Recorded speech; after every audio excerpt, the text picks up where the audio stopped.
Hello and good evening. This evening I'm doing a live canvas for Catherine Connolly. And as I said in my post, she's the only option really for fair foreign policy for someone who might put it up to the government when they want to pass unconstitutional bills against the people. And, generally for so that our young lads aren't sent out to war. Now I'm just going to accept my co-host here, Marta.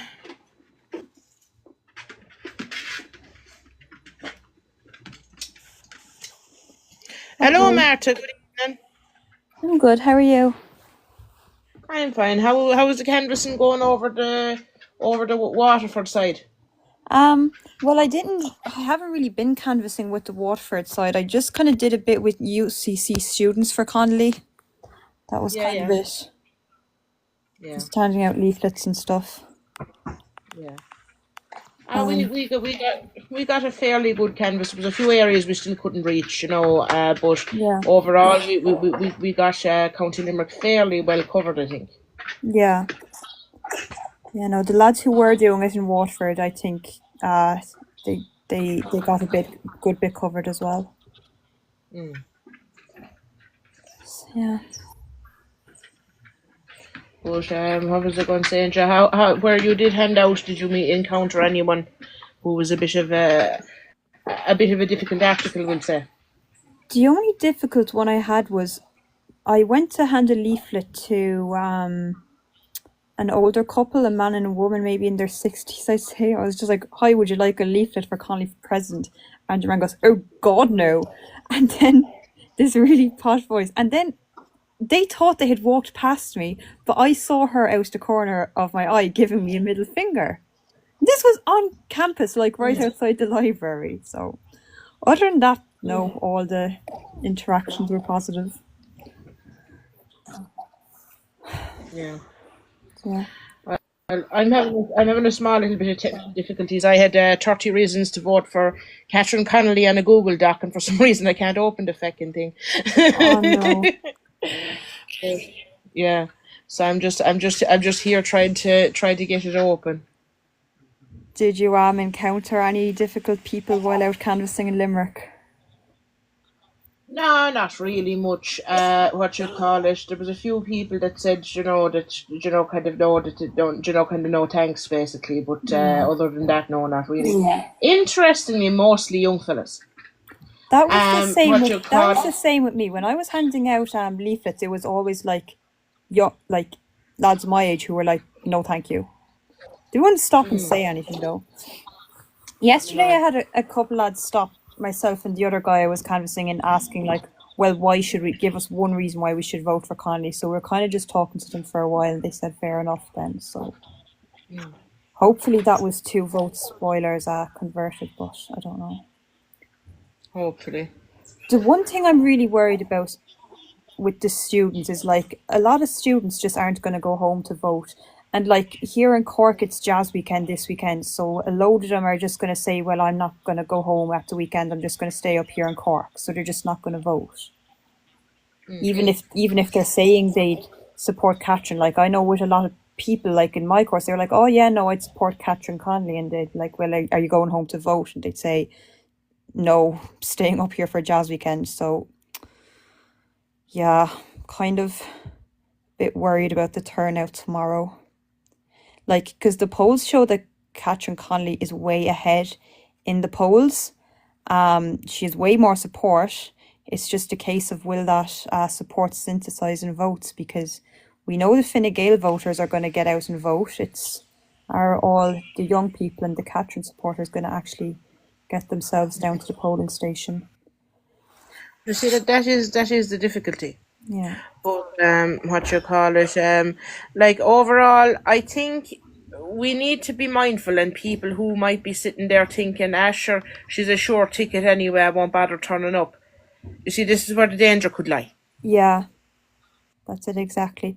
I mean, like we know that voting system anyway isn't really fair on young people, because a lot of young people especially, they just don't live in the same place where they're registered to vote, so it's just harder for them to get to the polling station, or they might have awkward working hours on a Friday. So yeah. Someone said the media is pushing that it is a win for Connolly, so people won't, but Humphrey voters will vote. Yeah, I know the Humphreys voters will vote anyway. I don't know. I don't find the polls that hard to believe. I like, having spoken to people, I think it is pretty obvious that she does have more support. But like we said, it's will people actually go out and vote?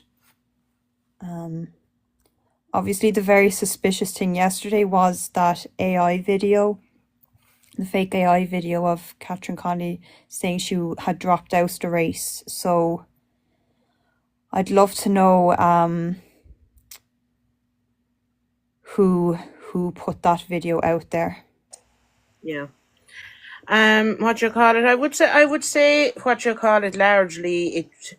Look, I don't know. Did you this whole spoil the vote thing going on, all right? But I would actually genuinely put that as some fecker who doesn't want her in, might be more in the direction of Heather Humphreys maybe. But someone in the comments said also loads of votes will be going to Jim Gavin and seconded to Humphreys. This could be the difference. Interestingly enough, actually, the Sunday Business Post poll proved that that some of the Gavin voters were turned off of Humphreys and were given their second preference to Connolly. Actually, more than were given their second preference to Humphreys, which says a huge amount. Yeah. It was weird. Like, I don't kind of overheard a lot of people when I was canvassing. They wouldn't say to me directly, but say they got a leaflet off one of the other people I was leafleting with, and they'd walk past me, and I'd overhear them saying, like, lads especially saying, "Oh, I'm going to vote for Jim Gavin," and I don't really understand the logic behind that, but whatever. Just kind of a sour grapes type thing. Someone in the comments said, I'll be voting for Gavin and going to Humphreys. I don't understand why you would vote for Gavin knowing he's not even in the race. Yeah. Like, the thing of it is, like, okay, Jim Gavin was always going to be a shit selection anyway, even if he wasn't out of the race, right? He just had no idea how to do anything. Could you imagine him just standing there like a garmless idiot trying to talk about the football to, say, for example, Xi Jinping or someone? Do you know what I mean? Yeah. He could never compete with Catherine Connolly's keepy uppies anyway, so he never really stood a chance. No. What you call it? Woke Watch is going on about. Look, Woke Watch, you could fuck off for tonight because this is a canvas. We're not interested in debate tonight. Basically, we're if you want to debate about Catherine Connolly after the fact at some other time, you can. But this is an online canvas. Like, I'm not going to be looking for my local IFP prick to drag him around the doors when I'm going out canvassing for Catherine Connolly, am I? So therefore, I'm not going to be bringing up someone who's clearly opposed. So anyway. That guy saying he was going to vote for Gavin said, "I want Micheál Martin out, so he'll be forced out if huge vote goes to Gavin." Why would a big Gavin vote force Micheál Martin out? No, a big Gavin vote would reinforce Martin because Martin had picked Gavin. Yeah. I mean, that's one of the silliest things I've heard. But anyway. Yeah. And also, if Gavin came out on top, he'd actually be able to take up his seat. So. That's something that people who are spoiling the vote by voting for Gavin are making a big mistake, because they are actually literally voting for Gavin. He's not, like, legally he's not out of the race, even though technically he is. But anyway, I found my short list of 30 reasons to vote for Catherine Connolly, right? Okay. Yeah. So 1, genuine independence. She's not a member of any political party, freeing her from party whips and allowing her to speak and act solely on her principles and conscience for the good of the Irish people, right? So that's the first one. The second one is proven integrity. Throughout her career, she has built a reputation of unwavering integrity and commitment to the truth, even when it was politically inconvenient. And we could see that, like, for example, at the time of the sorry, my dogs are acting the bollocks here.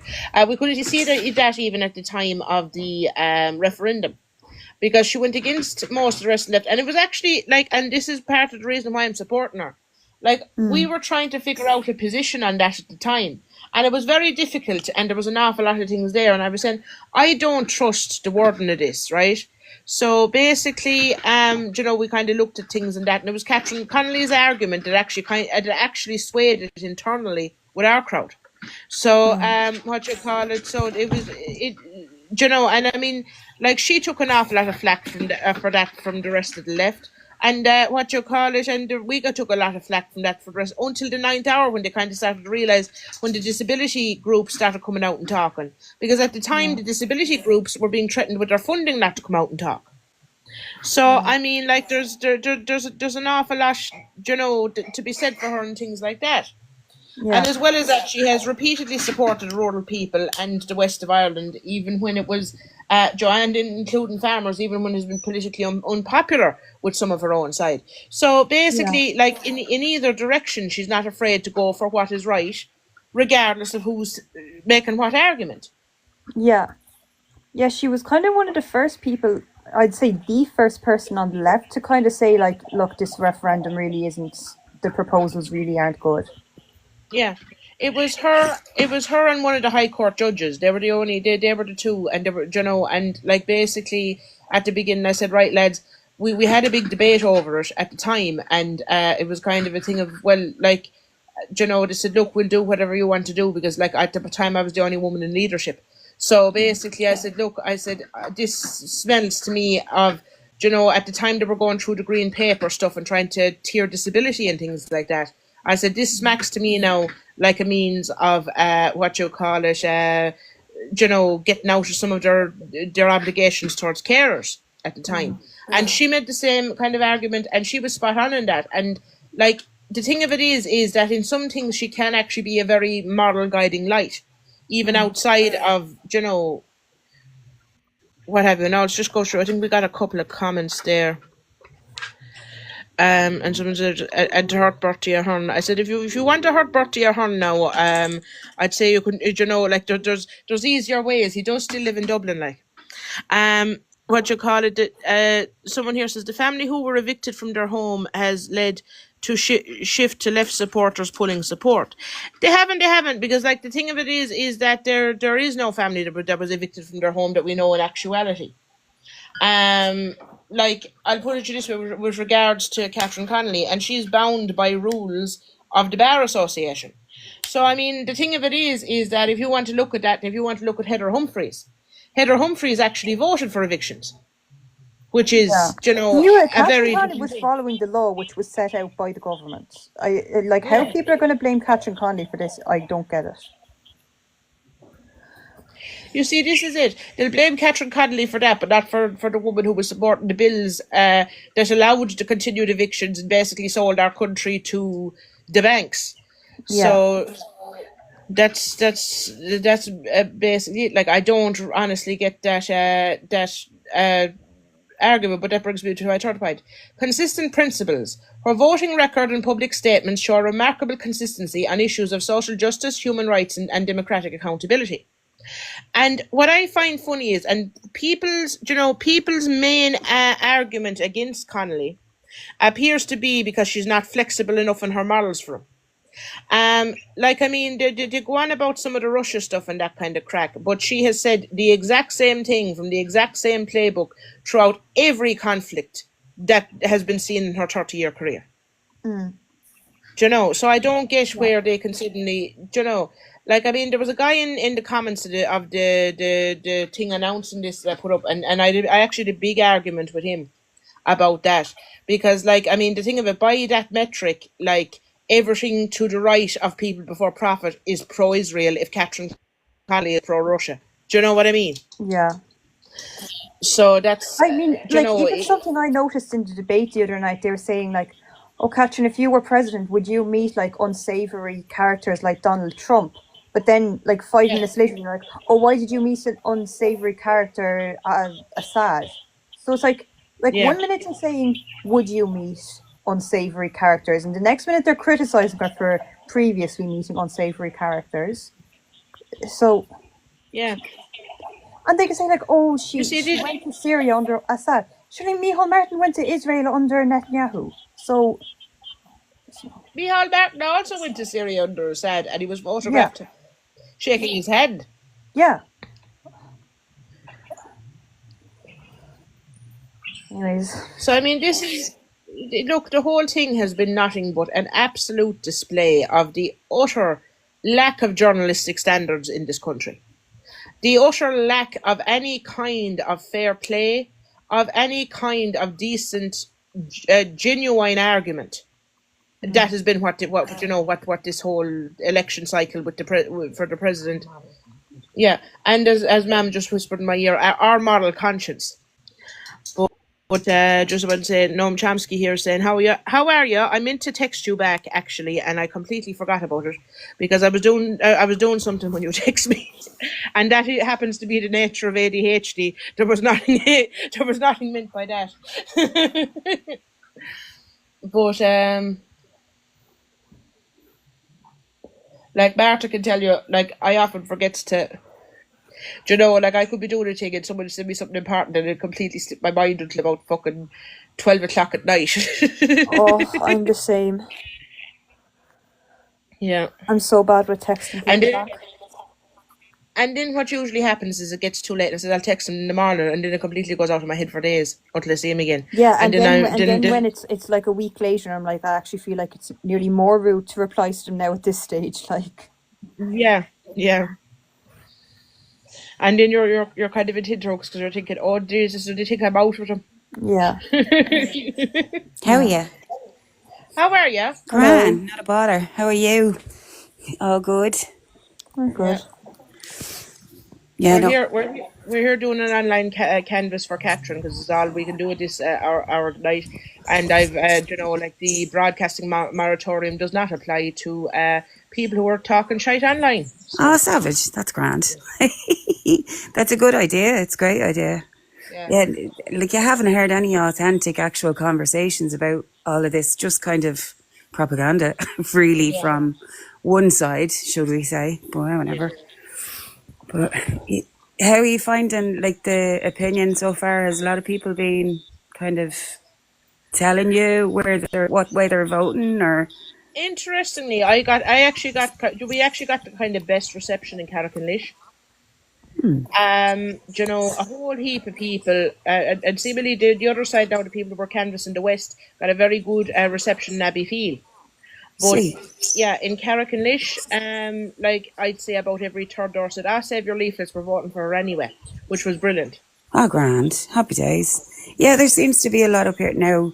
I'm up in Tallaght, so I'm right beside the whole City West stuff. But yeah, I'd say there's got to be a lot of people not voting up here, but that's not unusual anyway for any vote. So I don't think there's going to be much difference, you Yeah, know. Oh, it's unfortunate, but that's just the way it is up here, you know. it is. But what you call it, like overall with the whole lot of it, and I mean, I think what actually absolutely killed Heather Humphreys was funny enough was actually the Burke's endorsement. That was the best. Oh, stop.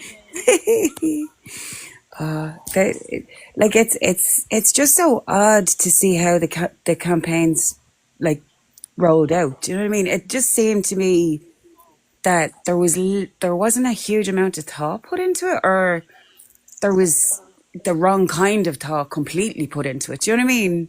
Does that make sense? The impression I got from the Fine Gael campaign is that they didn't even really try at the start, because it was like they took for granted that she was going to win. And then when it was coming up towards the end, they realised, oh no, she's actually not going to win. So they just went full on smear against Catherine. Yeah. Like it was fairly obvious that that's what they did, and it just seems really odd to me that they did it so blatantly, if you get me. Yeah, They well, were desperate, I'd like to give a little bit of a shout out to Catherine Connolly's absolute best canvasser, and that's Ivan Yates. Yeah, I know. Literally, like, That was the best. Yeah, that was Yeah. perfect. Perfect timing. Brilliant. But Well, did you? in all fairness, like the Catherine kind of campaign was so young and vibrant and positive. Like compared that's why I can't understand how they went in the complete opposite direction in Heather's case. Do you know what I mean? It just Yeah. seems really yeah. odd. Like very very strange. Yeah, but here in one place we were canvassing one of the estates in Carrick-on-Lisha. A whole bunch of kids ran up to help us canvass. Oh, that's so cute. Yeah. That's brilliant. Stuff. It's like the I've seen a lot of people hit up this way. They haven't necessarily canvassed, but standing on the side of the road. Like the other morning, I was dropping my young fella to school, and I came past Old Bon, and it just made my heart sing. Like seeing all these older people, like obviously retired, this big Catherine banner. And they were literally just like standing in the rain. Like, do you know what I mean? It's just so sweet. Like, I nearly broke the horn on the car. Like, do you know what I mean? Yeah, Yeah, But it yeah. was brilliant. It's just positive. It just seems yeah. really positive. So, fingers crossed. Now, do you reckon? Like, what's your call on it in regards to tomorrow? Well, I'll put it this way. I hope against hope that it does go out as it's supposed to go out. But like that depends very much on people actually getting out and going voting. Yeah, yeah, That's what it very much depends on, and you know a lot of that could actually depend an awful lot on the bus schedules and that from people coming home from university and work and things. yeah. But Is it's sorry, my dog's gonna start barking like mental here, so I might go mute. But like, did you hear the campaign? I think Ali McForever put in there yesterday that there was a rumor going around that Catherine had pulled out. there was Yes, a deep fake AI video of it was basically of a RTE news report saying, "Oh, presidential candidate Catherine Connolly has dropped out." So it was like a fake RTE news report that was going That's around, bizarre. and it Yeah. yeah. gained traction on Facebook. Hmm. It's scary, like. I know this is it. Like you will see people believe that stuff, you know. Yeah, older people especially, like. But because Hmm. even like AI is getting a lot harder to spot. Like they're even just 1 year ago, it was kind of pretty easy to spot an AI video, but it's after getting like really realistic now. So even I Yeah. know myself, like I'd consider myself fairly savvy around that kind of thing. But I'm after falling for a few AI videos a few times. No, I didn't fall for that one, obviously, but I have Hmm. fallen for like just random AI videos, and Hmm. Yeah, there was it's one. scary, like. There was one I was watching the other day actually, and it was about cats doing funny, silly things, and it was that real. I actually thought it was genuine until I realised that the things were kind of moving a little bit unnaturally in the background of one of them. Yeah. Yeah. Yeah. I think it's the details that I think she actually dissected the whole aspect of how to spot AI in one video. I must send it on to you. Yeah. It was very interesting because it's around the mouth and obviously the fingers and hands for some reason that like, you know, Yeah. people don't notice these things like, but yeah. You'd only notice them if you kind of knew what to look for. Mm, mm. Yeah. But what you call it, I suppose. I'll go on to number 4 in my list of 30 reasons. A different kind of politician. She represents a break from the political establishment, appealing to those disillusioned with traditional party politics. And this is kind of true across the board because, like, the funny thing about it is that, like, there's a whole heap of people going on, pretending that she believes this thing or that thing or the other thing, or that all this kind of nonsense. But like overall, like there's people there and they'll be pretending, oh, we want a common sense kind of candidate, and she's the closest that we have to an absolute common sense candidate. It's just unfortunately, lads, that some of you are going to have to come to terms with it. When you actually follow common sense to its logical conclusion, you end up on the far left. Yeah, yeah. But like, what I don't understand is that there's so many people that I've heard, particularly like, I don't necessarily know whether it's engineered, whether it's a implant. Because I don't know where it's coming from, right? But this idea that people are against her, because you know, and they don't understand her politics, like that she is so very, very up for the vulnerable people, up for people who are struggling. And you know what I mean? And she's not in government. And like she has to have always been opposed to the stuff that has all harmed us. Do you know what I mean? And Yeah. people don't seem to be twigging that. You know, it's like they're like, again, it's just it's just denial of actual facts. Like, and it's cognitive dissonance nearly. Like, it's just bizarre.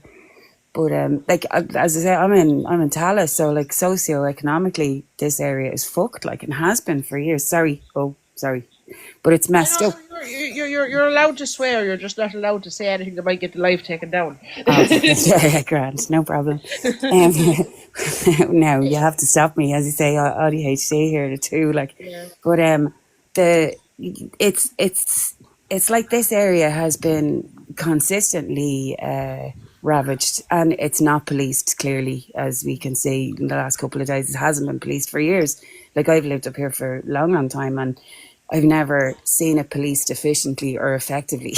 So when you see people really struggling, like there's a lot of people in those crowds and that are giving out about different things. They're the ones that can't afford homes. They can't afford to, you know, get groceries at the end of their, like, shopping at the end of the week or whatever. And they don't seem to tie that to someone like even Maria Steen, like even like the conservative aspect of her, like if or what's his name, Jim Gavin and Heather Humphreys. Like it just seems to be that they all went for these people, and I'm really confused as to why that is, because they don't in any way represent this area. Do you know what I mean? Well, I think it's kind of a thing of that they've lost so much and feel that they've something to lose by just letting people who are of different kind of backgrounds get to go ahead, if you get me. Yeah, Like, there's a whole heap of these young fellas now, and they think that they've more to lose if women get kind of a bit more ahead, or that if foreigners get a bit more ahead, and whatever else have you. And basically, what we're starting to see is the emergence of the material conditions that allowed the racial hierarchy in the US to actually get established. Because if you think of it, if you go back the years, right, there was originally, you know, between the people who were kind of, made a bit economically unviable for want of a different, from a different word, like, basically, like, I'll put it to you this way, people now who would have had trades or would have had jobs in factories and that back the years, and when things started to go, there would be labourers, and like, first of all, the first shock they got was the Polish and Chinese. yeah, and the And Greek. Remember the yeah, Greek thing? Yeah, well, we didn't really get Greeks down here, but we got a lot of Polish. And yes, what you call, particularly, like, I'll put you this way, with the meat factories. Now, my ex-partner was actually a Czech who came in with an agency to work in the meat factories. And this was before the Czech Republic joined the EU, he came to Ireland. And basically, there was an awful lot of things there, like, the meat factories had been a good job, right, originally. And then they brought in lads from Eastern Europe. Now, he was a trained proper butcher, but they brought in lots of fellas, fellas who hadn't qualifications at all. And basically, they put them to work in the factories. And a lot of those lads kind of lost jobs in the factories. And now, yes, as on the other turn of the foot, an awful lot of those Eastern European men that came in for that are losing their jobs now to Brazilians yeah, who are populating the meat factories. So now, yes, basically, you've that kind of replicated across the country. So they feel threatened by this, but they are, rather than realizing the fact that we could actually industrialize them in a way where there's jobs for everyone, and that they could have actually advanced in things.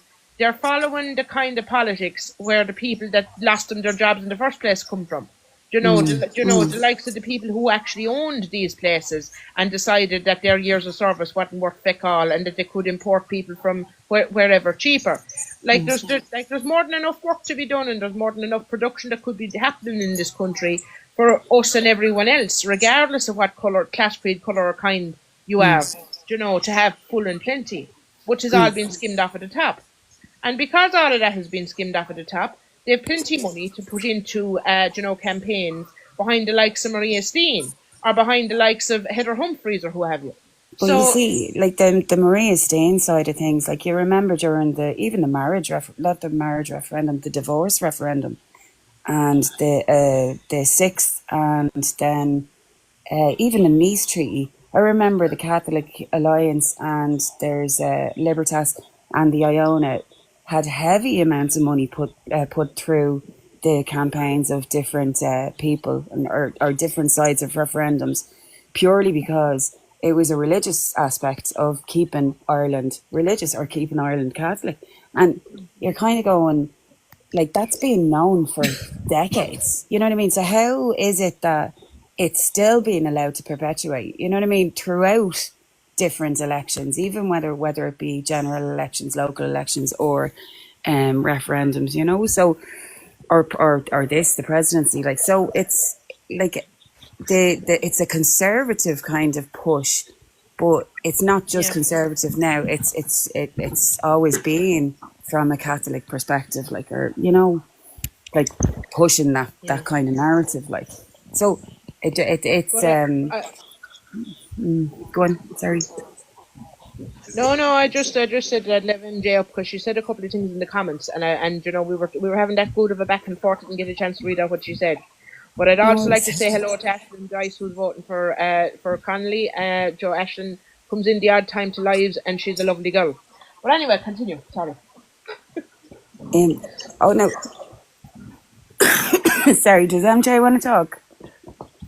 Hi guys, Oh yeah, MJ. how are you? You What know, I've been kind of learning out there in the public is, well, from my observations for the last few years, is that far right, like the likes of D Wall and the agitators online, they've been just using the blame game for Sinn Féin, people before profit all the time. Like even today, D Wall's on going Sinn Féin are the blame of City West. Do you know what I mean? And people who probably can maybe relate to D-Wall and Gavin Pepper and all these young fellas and young ones that are being brainwashed, I'm finding. So anything to do with the left, they're like lefty loons, lefty, you know what I mean? but you And see, they're this is another, educated, like, yeah, you sorry. know? This another side of that, MJ, is the fact that, like, I've family that have gone up for election in this area, like I'm in Tala, as I was saying, and Yeah.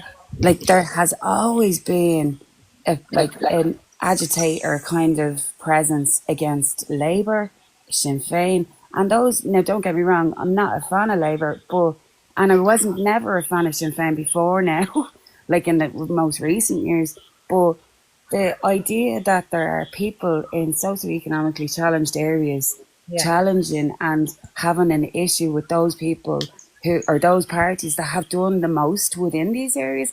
Like this area was serviceless before there was a massive push in the mid 90s on getting services into the area, and the council, the South Dublin County Council, was predominantly made up, and the majority of the parties that got the stuff done were Sinn Féin, Labour. You know what I mean? So it's like that's always been there. So it's just ramped up and become like a part of the American and UK kind of thing. Like I had seen the far right kind of organised on those other referendum or votes that we had before.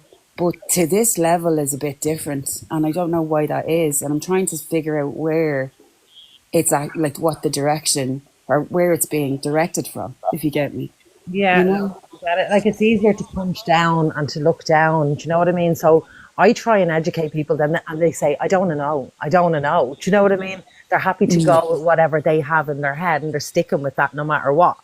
That's what I'm finding anyway. Yeah. Why Um, is that? I Well, wonder. Like, 'cause you can well, an explain. awful lot of it. Go An on. awful lot of it, I think, in the modern era is actually the conspiracy theories, right? Because I'll be honest with you, there's a kernel of truth in the majority of conspiracy theories. Now, you've mad nonsense like the flat earth nonsense. But you also have, things like which, you can feasibly see. If you look into it in the surface level, you can see, yeah, like the likes of the WEF and that kind of thing are doing queer things. But Mm. like, and I mean, that's factual. You can see bits with that, right? But the thing of it is that the right has played a lovely game whereby they've actually gotten the left blame for what they're doing themselves. Because, like, if you look at it, like, what you call it, the likes of WF, they're pro-capitalism, they're pro, this new kind of thing. That, like, there's very little ideological difference except for a little bit of a slightly progressive veneer between what they want and what the likes of Peter Thiel over in America want. So basically, what they've managed to do is you know they get tell these people little bits that like there's stuff they're at, right. But what they do is they get the crowd that's actually trying to fight it blamed, because even in the original anti-globalization protests and the protests against the WEF, it was mostly anarchists and Swiss Greens that were what you call it that were that were opposing them. So the interesting thing is largely the only people that are opposing things like the banks, like these kind of various think tanks around the world, like whatever, the ones who are actually doing anything on it, they get them blamed for the thing that's happening. And basically, what ends up happening is complete inaction. Basically, it's a completely obstructionist game. Exactly what happened in the election, and it's exactly what they're trying to do for the presidential, campaign as well. File the vote campaign. That's only going to result in the possibility of Heather Humphreys getting it. You know what I mean? It's not going to change that we're going to have a president between the two ladies. So they're just. I just don't understand, because have people not learned the lesson from the last election that we are now left with the same fucking government? Because of exactly what they were like, the rhetoric that they were spewing. Sinn Féin, People Before Profit, Social Democrats are all to blame for the policies of Fianna Fáil, Fine Gael. And, I think by looking back at a lot of things over the last few years, I think maybe some people may feel because Sinn Féin and People Before Profit are not racist parties, so they're not obviously going to go down that. They could have got popular by doing that, but they didn't. They're the only parties that are standing out there against the racism. You don't see Fianna Fáil, Fine Gael do that, even though they've created the whole thing. So yeah, to me, it's just a shit show at the moment, and we're gone so divided now. But I do feel that because the stance Sinn Féin and People Before Profit and all took, as in they're not being racist, that the far right were then pushing it, saying that this is what Sinn Féin want, this is what people, you know what I mean? And I think when you speak down to their language and stuff like that, they're probably more relatable to these people or something. I don't know. I'm still trying to figure it out. It's kind of, do you know one thing, actually, a really interesting thing that Erlet said there, you can't actually, he read that, you can't actually, what was it? Here, just get the comment. I heard behavioural psychologists say that you can't undo misinformation with facts, it's feelings. Now, the misinformation or the conspiracist aspect of it, if you're going to look at it, if someone is planting a conspiracy, right? Say if I was planting a conspiracy, what I'm doing is I'm identifying the malleable minds, the people who will actually believe what I'm saying. And then what I can do with that conspiracy theory is provide a conversation, a social kind of network, say, of different people, and make up lots of different bots that would spread a particular ideal within that conspiracy theory aspect. So, because you already know that their minds are malleable to a conspiracy theory. Do you get me? So Yeah. it's like you're going to create this community of people who can clearly have their emotions manipulated in order to believe this stuff. So, like another side of it is that, say if you took that kind of thinking and then you said to people who don't have malleable minds, let's just do exactly what they're doing, but the opposite. So say if the next time a white male, does whatever, we go out and we riot. Like that's the only way to counter, unfortunately, the only way to counter that is to actually show people the kind of impact of what they are doing, but in the opposite way, if you get me. Because you're not going to appeal to their senses because they believe this stuff. So it's actual proof and presentation of the situation that they're creating. So I do feel that the left, as peaceful and as progressive as that is, it's not working, and it hasn't been working for a while now. You see people on the streets every weekend, and what's changed? Nothing. You know what I mean? And it's sad to say that, but it's true, unfortunately. So I've been long of the opinion now, and I've said this a couple of times, that women kind of need to take things into our own hands. Yeah. because like it's kind of a thing of now, right? You've all these fellas, and most of these now have cases up again them and whatever else have. Well, as we saw with the ones in the north and the ones over in England, right? And you see, they're going off of this basis because everyone is afraid of their, what had happened to their mother or their sister, and everyone is afraid of, what had happened to their child or what have you, right? You see, the only way to really counter that is, like, regardless of it, is to make. I'll put it this way, right? I'll put it in one very short sentence: make rapists afraid again. Yes. And and that has to be up to women. Women have to do that because, like, we see what men are doing, kind of using like weaponizing the trauma of women in order to visit more violence. So Yeah. basically, it's kind of a thing of we need to kind of take this into our own hands.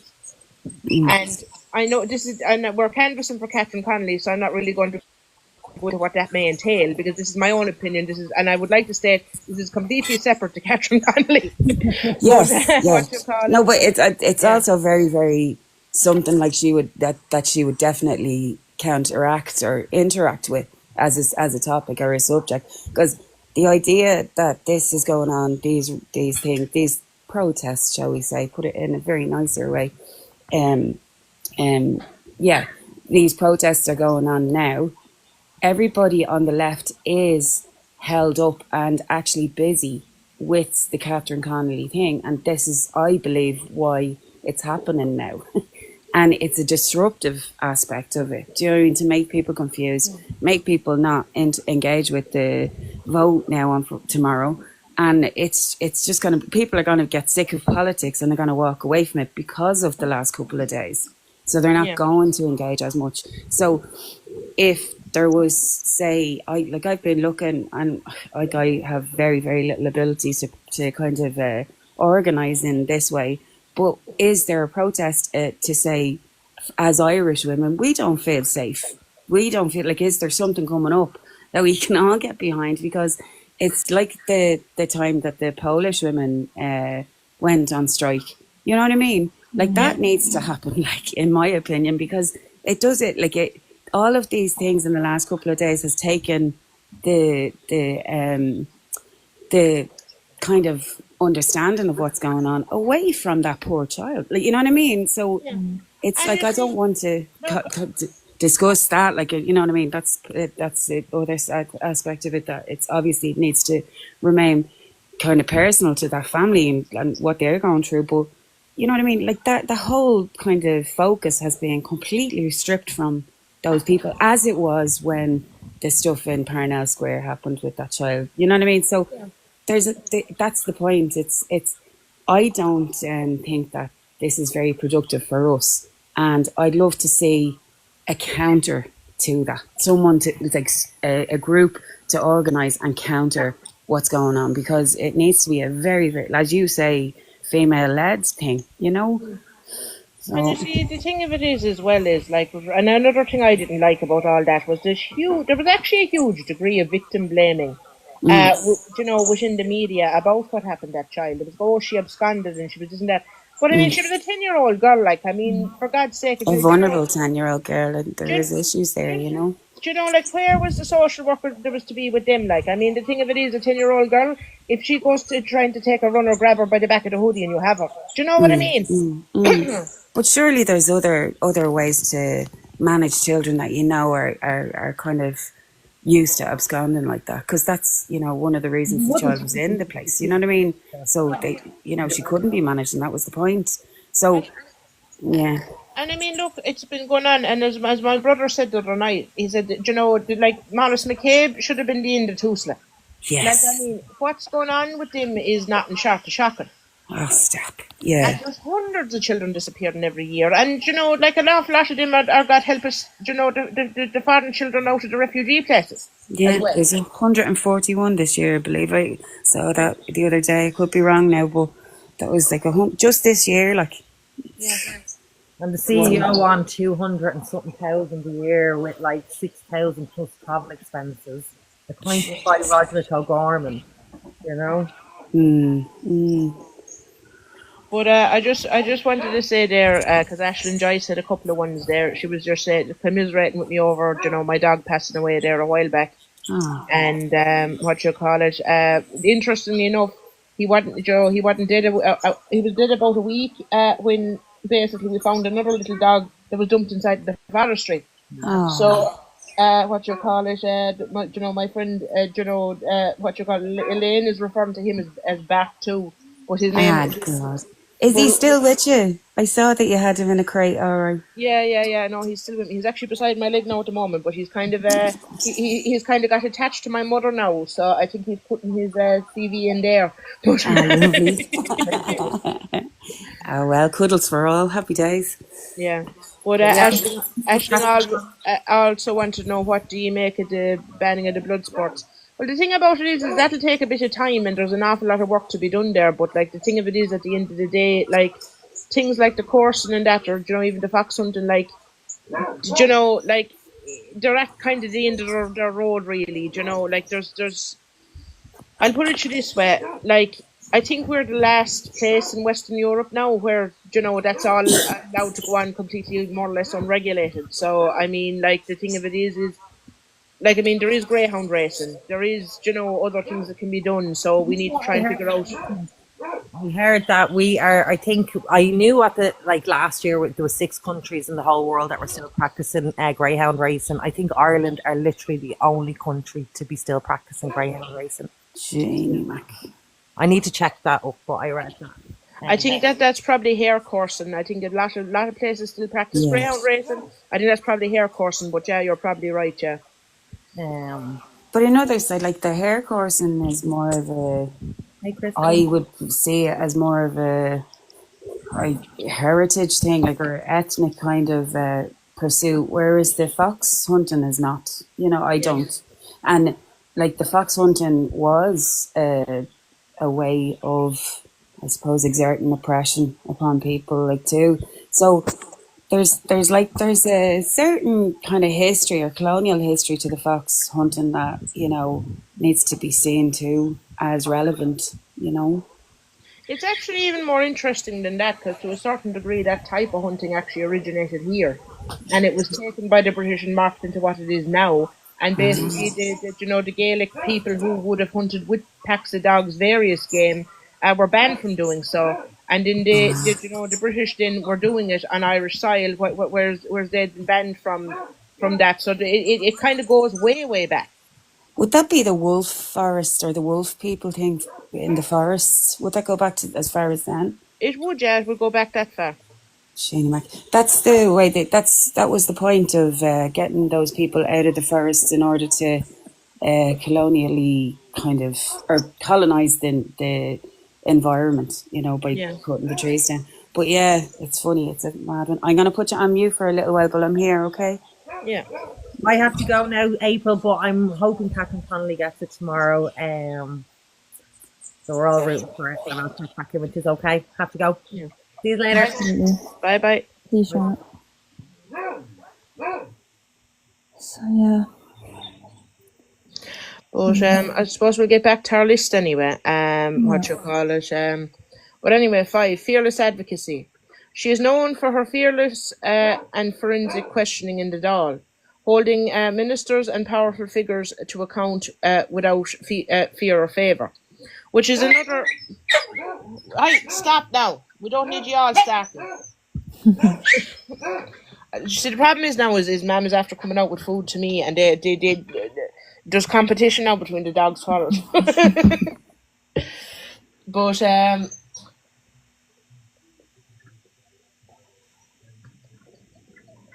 yeah. So anyway, what you call it? So basically, like, as we know, like, basically she has, regardless of who is who, if there's something that has been wrong, within the Dáil, and regardless of what bill passed or who backed it, she's always, questioned it, and she's always voted with her own conscience, regardless of any, in Dáil alignments. Oh, Ashton wants up. Hold on.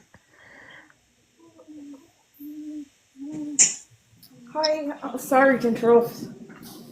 Hi, there's no interruption. How are you? I'm good. I was very sorry to hear about your dog, April. I've been thinking of you since. Yeah. I know how. It was very hard at the time, like, because, like, I'll put it this way, he was kind of my favourite of the dogs, and, like, but at like to the while to the to the bit of to the bit of time. But actually, interestingly enough, just kind of funny. Sometimes things get sent your way, like with the small fella that was found in the forestry.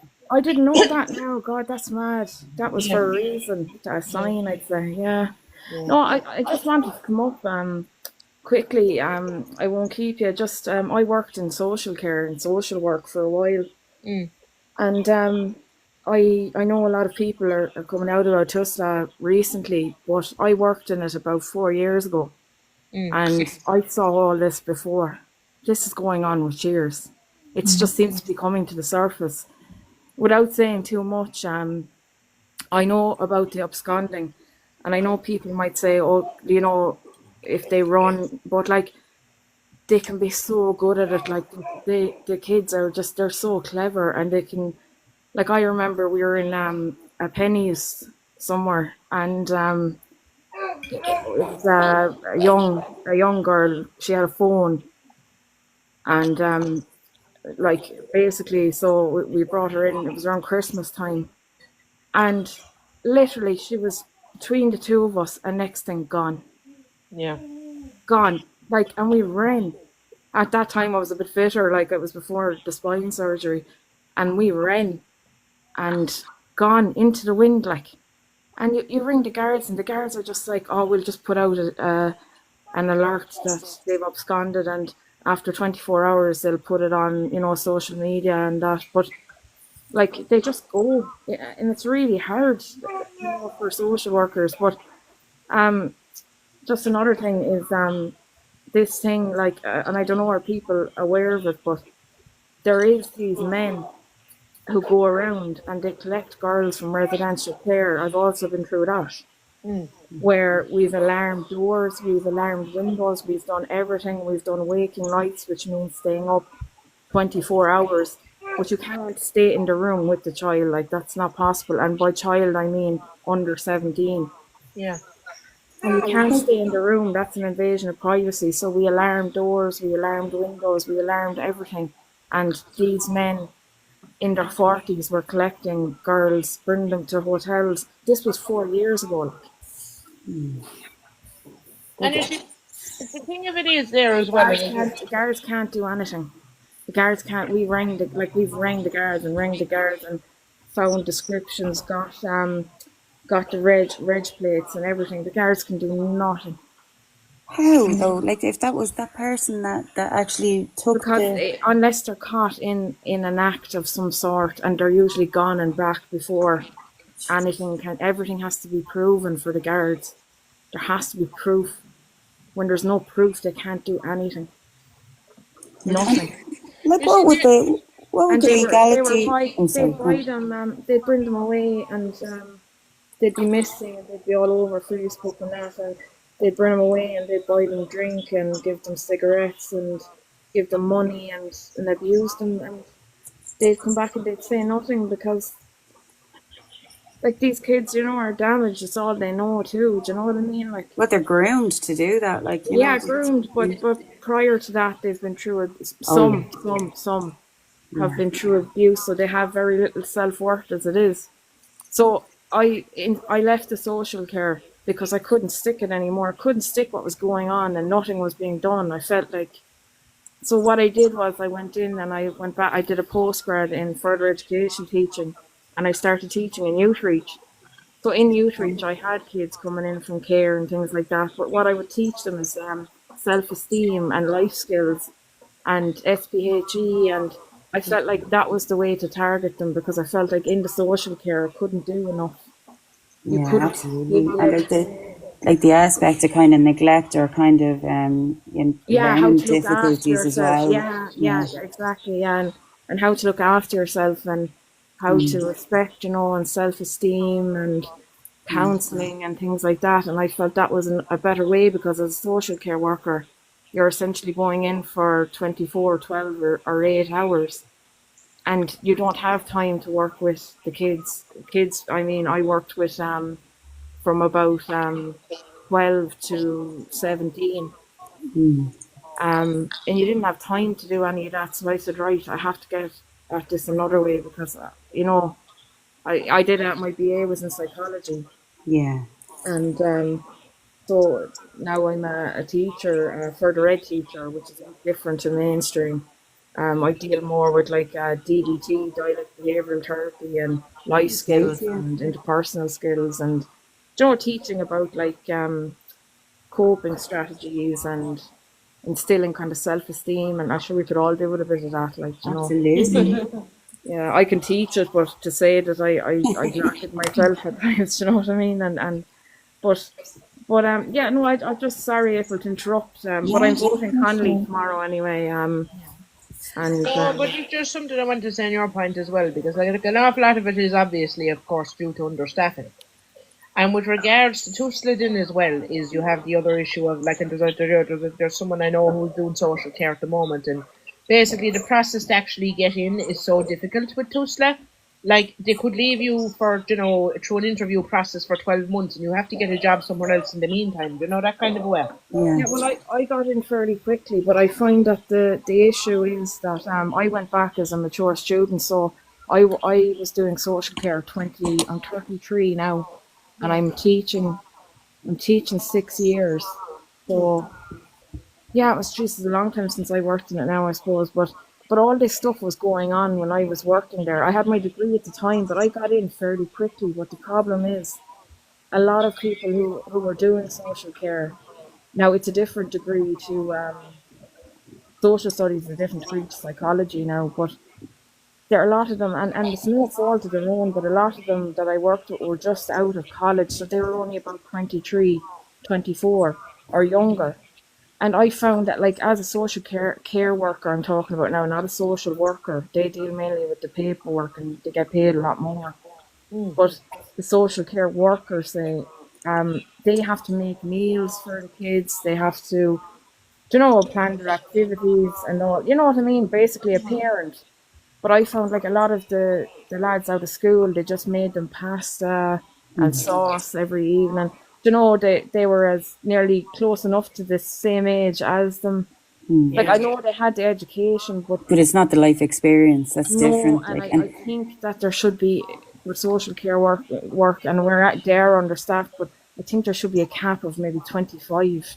You have to be 25 to go into it because like some of them like and they just hadn't the care. They were like, oh, I'm just doing this till I get something better, but you're dealing with a child's life.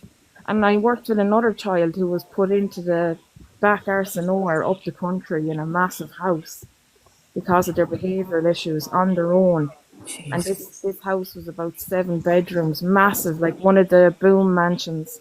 And the the young person was in there on their own because of their behavioural needs Oh my God. all day with these social care workers who were young, like some of us were older, like, but most young, and just isolated from everyone, which made, I think in turn actually made their behaviour a lot worse because I still see them up on um absconding still, so, but like I just look, there's a lot. It's just that it's all coming out now, but like this is going on with years and years and years. Like, Yeah. Well, Ashlyn, do you think that like essentially you work like you worked within that system? Do you believe that the people who are working within that system are not getting anywhere because or not valued in that system because the system is essentially broken? It's not working, and yeah, sorry.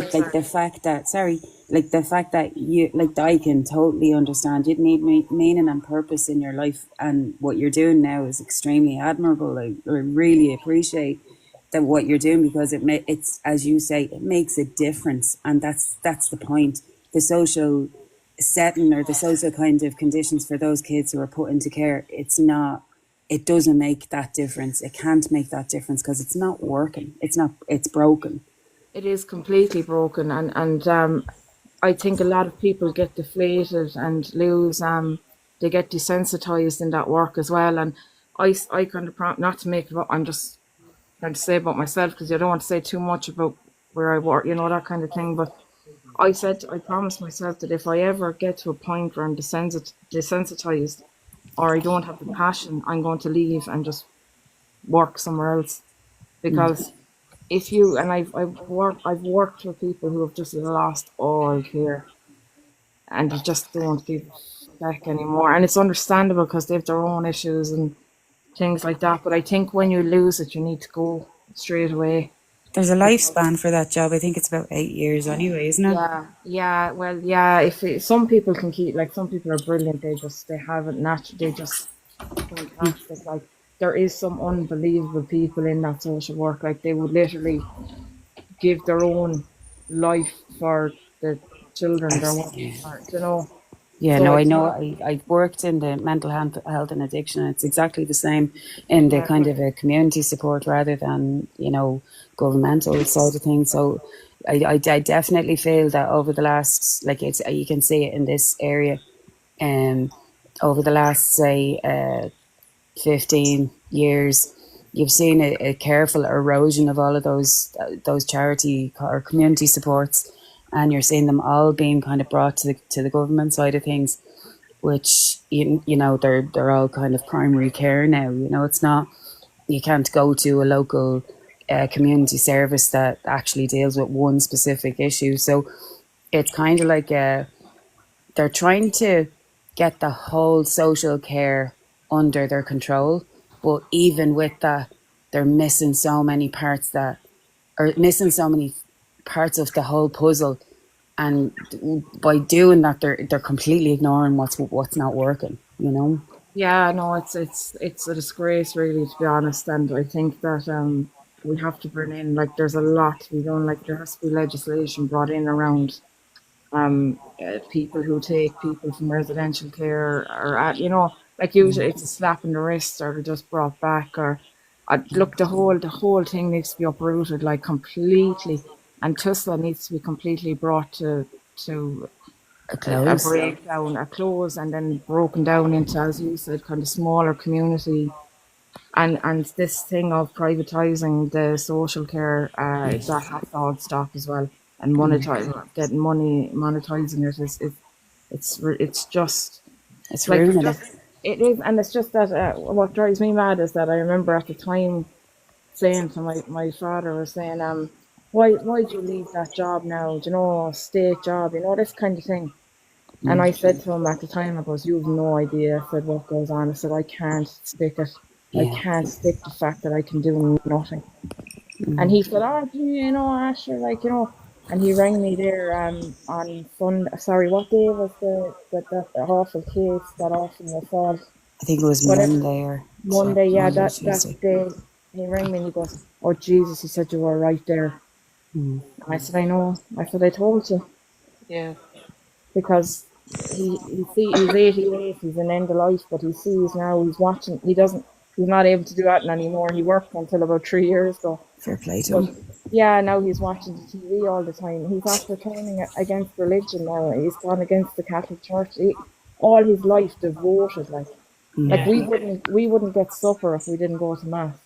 Yeah. And he's from watching TV now all the time, and he's after realizing that it wasn't what he thought it was, or but no, I just wanted to say that, and I just wanted to say as well that like, there's an awful lot of cases every day of the week of Irish men and foreign men and whatnot men, and it sickens me that, like, some of them cases I see their uncles, fathers, all this kind of thing, and I don't see any riots over it, and I suppose that just says a lot. That's all I'm just going to say on that. But I if think you we want all, people, as April was saying, we all need to, the women need yeah. to lead it. We need to shut everything down. If That's you it. no, but if you were genuinely, if you were thinking of setting up some kind of women's group, I'm below here in Waterford. I'd be very interested. But Yeah. if April knows me anyway, I'd be really interested every so often. But Yeah. Yourself and Martha should probably add each other. She's from yeah. Waterford as well. I'm Waterford as well, actually. Oh, I'll add you there. Do. Creators, I can't. I'm See if just I clicking can. on your name. I can't. It says. I'll try. I'll come off anyway there and just having a bit of dinner. But thanks very much, April. I'm sure I'll be talking to you again anyway soon. And thanks very much, All right, Ashley. Cheers, Ashley. Noam. I'm just gonna say Noam. I'm not sure. Yeah, no, Michelle. Michelle, sorry, yeah, and Martha, and have a great evening there. I'll be listening away there, lads. All right. Okay, Ashlyn. Yes, grand. Take Thanks care, for lads. coming up. Best of luck, lads. Take care. Bye bye. Talk to you now. Now, how's my favourite Donegal? Hello. Great, you know. Constantly winning. Yeah. Continuous stream of Good on winning. you. Like Connolly will be tomorrow. Yeah. Happy You days. sound very confident. I am. I'm feeling a bit nervous, to be honest. I'll put it. God doesn't side. God doesn't side with orange people. This is supposed to be a Catherine Connolly canvas now, so we can live out of it for tonight. Very good. But maybe I'll leave. All I have to say is, as someone studying law, he'll understands the cab rule. Yeah. They don't have a notion between them. I think a lot of them do Control know the the Minister cab for rule, they Justice. just don't care, and they're just seeing this as an opportunity to attack her. They know full well what cab rule is and that she doesn't have a choice who she represents. They're just, it doesn't matter to them. They know, they just don't care. It's just very funny how the ex-minister for justice doesn't understand the two concepts. Number one, rehabilitation, and number two, everyone's entitled to be represented within the courts. It just brings a great jolly to me. Even the current minister had to come out and say, "What the fuck are they chatting about?" Does that not say It's everything? ironic. Like, Even like Fine Gael coming out like with an anti-barrister, anti-bank video. I'm like, what universe are we living in? is this the upside down? Yeah, it's weird. I'll tell you this here. Historically, barristers always vote for Fianna Fáil, so that says everything. They might lose a few votes because of this now, though, in all fairness. Like, attacking one of their own. Do you know who I think? Do you know what my biggest concern, and I think it was the biggest mistake this presidential, there wasn't any candidates that are really good speakers. Heather Humphreys stutters away, and Catherine Connolly, all love the woman. There's just something there that you can't get. And then there's Jim Gavin, who leaves the conversation early. The one thing you had to give Michael Lee, he was a good speaker. He was a very good speaker. But maybe Connolly's more through action than words. Who knows? We'll have to see. I find Catherine Connolly quite like eloquent when she's speaking, but maybe some people find her a bit quiet or something. She's been compared to nuns. That's the worst. Yeah, I think that's it. She's a woman of a certain age, and like my mother as well. Like like my mother is a lady by comparison to me, but like my mother was my mother was educated by the nuns, and like there is a bit of an accent and a way of speaking, and the nuns used to give them elocution lessons, and there's this kind of like, I'll put it to this way, they're kind of trained into kind of, we'll say, having a respectful femininity.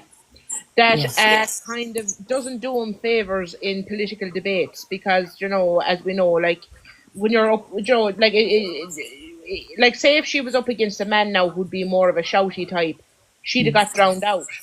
But, like, overall, I think, she spent a lot of time in the Don. There is a kind of, to a degree, right, I'll put it to you this way, with Catherine Connolly, there's times there now when I would have lost the rag, right? But I think actually, to a degree, her kind of quiet way has actually served her better than to some degree, if you get me. Oh, probably. But you know what's funny? I was doing a debate for the presidential thing today, and I completely wiped the floor with the Heather Humphrey fans, supporters. It was like blood water. I'm like a bloodhound. I smell the orange and I'm gone. The citrus is overwhelming.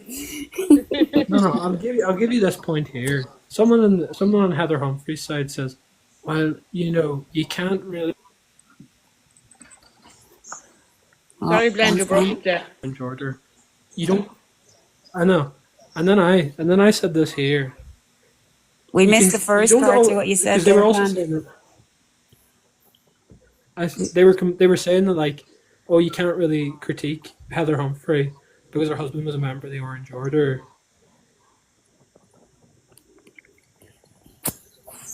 Go on, what Said did my you say dad, then? what was it, worked as a taxi man, and my mum didn't agree with me. Oh, I just said that you can critique it because she married him, and this has definitely came up in the past, so you can't pretend that it was just never an issue. The fact that she Also, didn't isn't it answer funny that how the Orange question though Man as well, followed like Heather? See, No, but this isn't is it what I funny how always the find Orange Man funny didn't about want to these live in things is America? they can do like a guilty by association thing with Catherine Connolly, and any person who's kind of vaguely on the left, it's fair enough to associate Catherine Connolly with them, whether it's like Mick Wallace or Paul Murphy or people who aren't even in the same party as her. But apparently, like associating Heather Humphreys with her own husband, that's not fair game. Like, yeah. or it's not fair Do you know, to paint her with the same brush as people in her own party. oh, It's But but I isn't think it like the intentional victim though? In all fairness, like it's like if they place her in the victim role, everyone will feel sorry for her because she's losing so badly. Do you know what I mean? do you know what I was saying? They were coming after Catherine Connolly for the barrister thing, and I turned around and I said this banging line. I said, well, isn't it funny? Catherine Connolly can demonstrate she can put her personal biases to the side and do the role that's in front of her. And she'll do the exact same thing in the Iris, and the person started going, I said, no, you're emulating Heather Humphreys there. And then, You My should. sister, You you should know, use. every time anyone said in a conversation, my sister used to go back at them, and it was terrible. But it stopped people doing it. That sounds really, really harsh, but it worked. no. I just can't. I don't have time for it. Do you know who Fine Gael should have put forward? They should have put Ivan Yates forward. He would have did a good job. He would have been great entertainment, and he would have got more votes than Heather Humphreys. I reckon it's He's going a to be funny the character. He's a oddball. I think I think Ivan Yates should have put forward. They should have put forward Bertie O'Hearn, another strong. I think Ivan Yates is the closest we've ever seen to terminal narcissism. Terminal, deadly. No, but Ivan Yates, there's something funny about that man.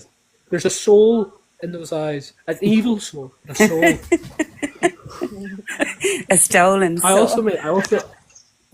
Yeah, there was also another point where they were saying, "Oh, we can't really go against fox hunting because it's a regional tradition." And I said, "Isn't that great? You know, Heather Humphreys in all support of regional traditions. Let's take her tradition of marching."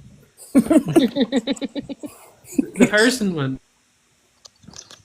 I mean, the thing about it being like a regional sport, though, like I'm from a rural area, and like fox hunting does go around, and like only some people do it. It actually annoys more people than people who do it. Like if you were to actually go out and ask most rural people how they feel about it, most people will say it annoys them than they like it. You know. You know what's another like really interesting thing? There's kind of there's a hypocrisy within Heather Humphrey because she's attacking one orange creature but supporting another orange creature, and that's where I was for. But that's true. There's hypocrisy in her. If you'd got me on the stage, I feel like if I was the president, I would have got kicked off the RT broadcast. I think Catherine Connolly did a very good job restraining herself. There was many points where I thought, "Come on, you've got her now," but she didn't. She's restraining herself. See the Shane O'Farrell one. I think that's the most damning one. The which one? Oh, that's Heather, or that's Connolly's most damning kind of controversy. Oh, yeah. Yeah. No, Heather's.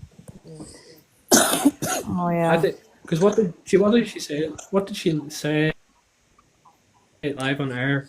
Oh, I did my best. I contacted all these ministers. Yeah. And then she was said, well, why did you vote against it 2 times? And she did the old political trick of me no remember. But that's exactly what she said when she was asked about her husband being in the Orange Order. Like, oh, I don't know. It's never come up as a conversation. Like, What? It doesn't make sense. It's absolute clearly a I'll put it to lie. you Like, this way. I'll put it to you this way. If he was going to be gone, right, whatever else have you, carrying a gear bag of his orange gear, right, and he was going to be, gone for whatever the evening or whatever else have you, carrying a bag of gear, and the fucker and going to the gym like, you'd think he was cheating, so it has definitely come up. No. But you know what I think?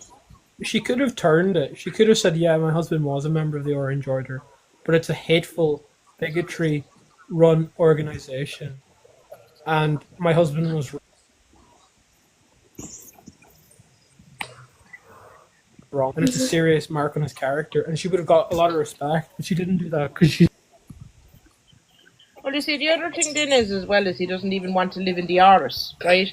That was actually a thing that came out. Like, if she got elected, he wouldn't live in the Irish. well, And that's what I didn't understand. And it was like, so are they just going to live separately from each other, or is she not going to live in the Oris either?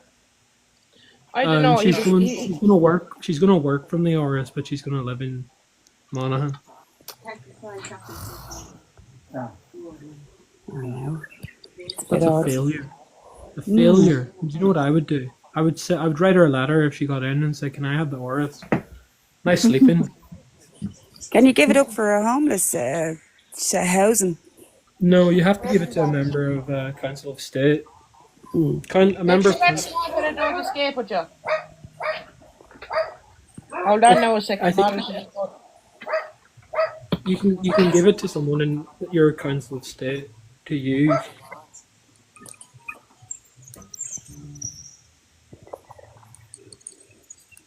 Oh, sorry. Dad did it April. for a wee bit. April or Martha, when you get a chance, I think Aisling couldn't actually add Martha. So if you even just send her or like add her yourself. Yeah, I'll come out to the live and I'll come back in. Okay.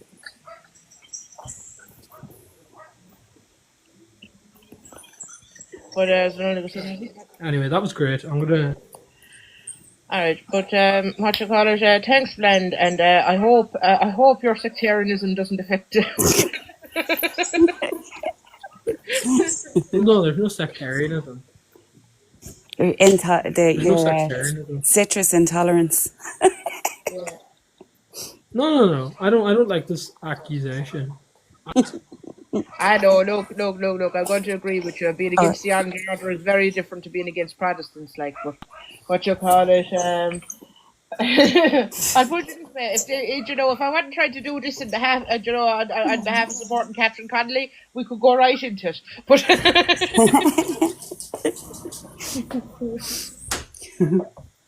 what were your guys' opinions on Jim Gavin dropping out? my opinion on it was, I reckoned he was never really that serious of a candidate to begin with. Yeah. And Fianna Fáil only ran someone because they didn't want to give support to Heather Humphreys. Or the other guy, there was another guy in their party that they didn't elect or put forward. It should have been Bertie O'Hara. Oh, stop. Could you fucking imagine it? I don't think anybody would have been able to eat their dinner if he was running. If it was Bertie Ahern, it might be the first political assassination that we actually had. Oh, stop. Could you imagine, the slap in the face that would be to hundreds of thousands of people after what happened during the crash? Oh, stop. I think the best thing that ever came out was CMAT's song about all of that with him in it. Like, he said, after he dropped out, he said that he was going to take her to court for slander. It was attacking him, and it wouldn't have done him any favours within the campaign, apparently. It's hilarious. Nollik has a good one here in the comments. She says, Jim is one of these people who lied in his CV when he said works well under pressure. Well, my thoughts on Jim Gavin dropping out was that, quitting at 11 p.m. on a Sunday night was the only relatable thing he ever did in his whole life. I saw that on a tweet, and I thought it was the best ever. Totally relatable. Yeah. Oh, stop. Got the absolute fear.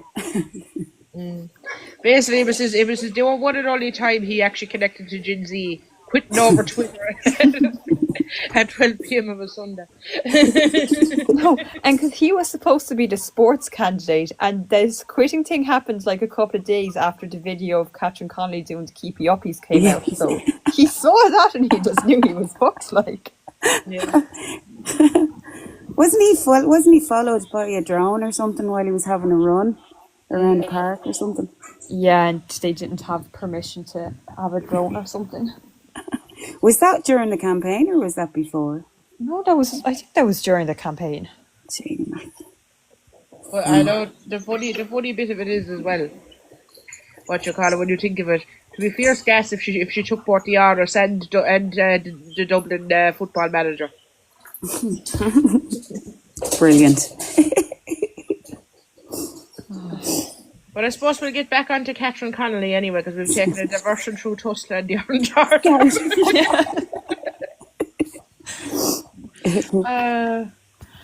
But anyway, what you call it? The next section is social justice and equality, right? The first one is champion of the marginalised. A lifelong advocate for those in the margins of society, including people with disabilities, the homeless and low-income families. And one very telling bit of this was she was the only one of the candidates to actually, you know, the first one to meet with the people who were hunger striking outside the Dáil, who were survivors of the, the industrial schools. Yeah. And like, I mean, when you look at it, like all of the parties, you know, be it Fianna Fáil, Fine Gael or whoever, they supported the industrial schools. Yeah. And when you get into the likes of Maria Steen and that kind of crack, what you're calling for is that kind of shite to be brought back. Yeah.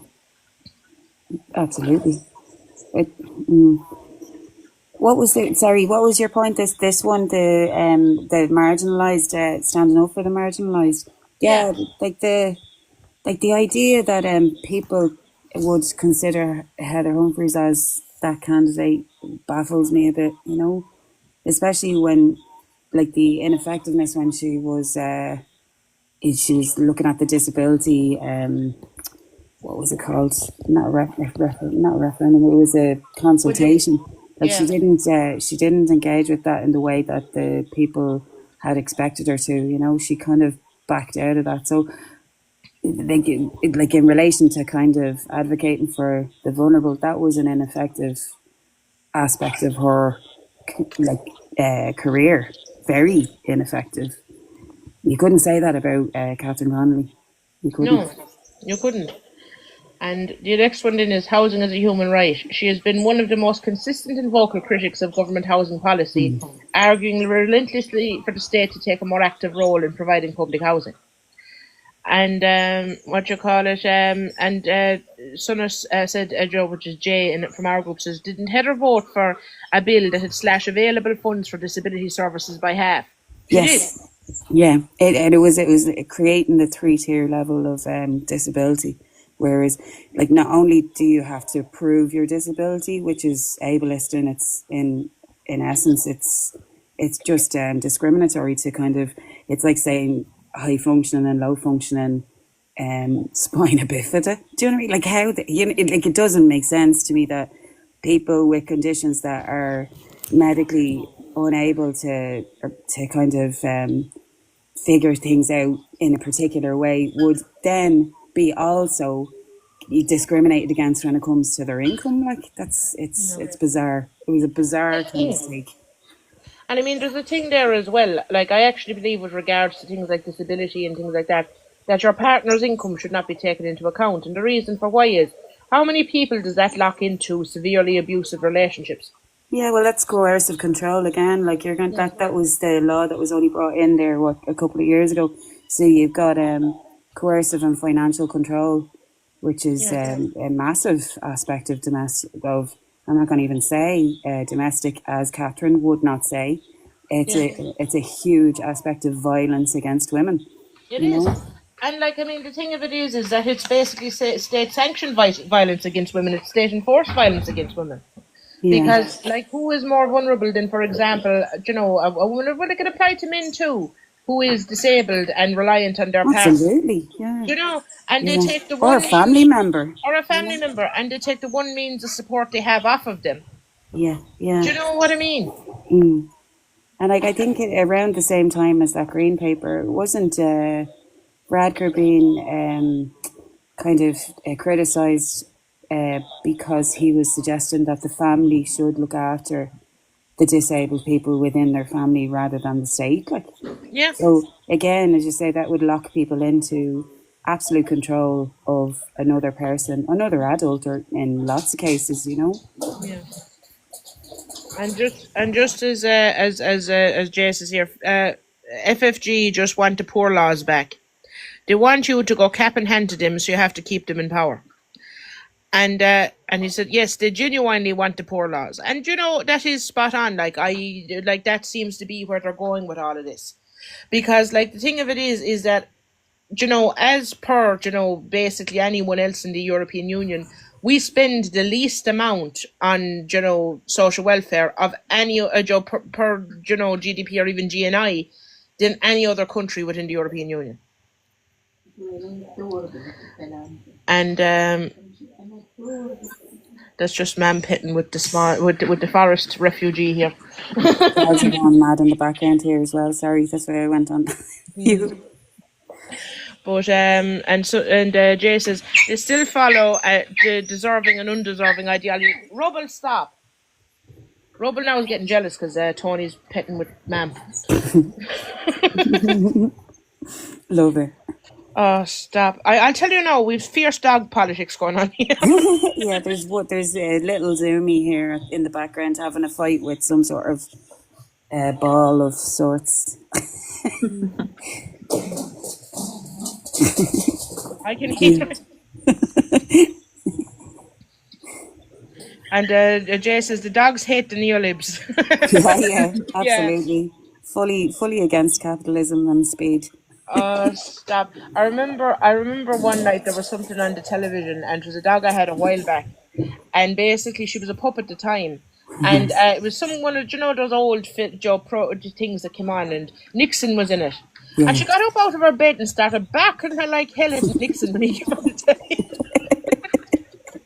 She wants to smelt the evil off him, like. Oh, stop! She knew. And then Nullix says it costs more to run the initiative than what they got back. And you see, this is it. It would actually be legitimately cheaper to just stop means testing than to be running the administrative end of what you call it, of the Department of Social Protection. Sorry. Some people would just rather spend more money on means testing than even think about the idea that taxpayer money is going to people they deem as undeserving poor. Yeah. You see, what we need to be talking about is not the undeserving poor, but the undeserving rich. Yes. That's what we need to be talking about. Yeah, fully. Because for every decent skin you have, like for example Dolly Parton, you have a dozen of the likes of Elon Musk. Yeah. Yeah. Sorry, I have to turn this off. He's going berserko in the background here. And what you call it, just here as well, what you call it, just both, you know, like Nullig was saying about his welfare cheat us all campaign, a complete disaster and an own goal. And what you call it, and then Jay replied to Nullig and said, welfare cheats goes back to the poor laws and follows up to Thatcher. And he said, and Nullig said, yes, it was very neoliberal. And Jay said, it's mental how we adopted British colonialism and neoliberalism at the same time. But what you call it? I suppose number two on that then was after housing is a human right, and she has been one of the largest voices with regards to you know, housing for the people, basically. And the ridiculous part of it is that she was reared in a time whereby we were one of the poorest countries in Europe, and we could still build housing. Now we're one of the wealthiest, and we can't somehow we can't build housing. Yeah. And what you call it? But anyway, then after that was commitment to healthcare for all. a strong advocate for universal and single-tier public healthcare system, and a critic of the two-tier healthcare system. And she has again been one of the strongest critics of that. And we can see that, like, I mean, I keep bringing this up, but basically, if we were to just, we'll say, copy and paste the NHS here, per head of population, it would cost us 13 billion a year, and we're spending, at a minimum of 21 billion a year, and not everyone is covered. That's mad to think of. I've never heard of that before. That's wow. Yeah. And again, that would reshape the whole social working structure as well. Yeah. Because, like, when you think of it, like, for example, there's someone I know, right? They're a diabetic, right? So they get their medicines for free with the diabetic book. But it costs them about €120 every time they go to the doctor for blood tests. Because they can't get a medical card. Do you know whenever you hear someone coming up with excuses as for why we can't have a better health service, I think back to how England managed to build a proper national health service, in the aftermath of World War II. And I promise you, that's the only time you'll ever hear me praise Britain for anything. Yeah. But we've one of the highest budget surpluses in the whole world, and people are still like, oh, we can't sort things out.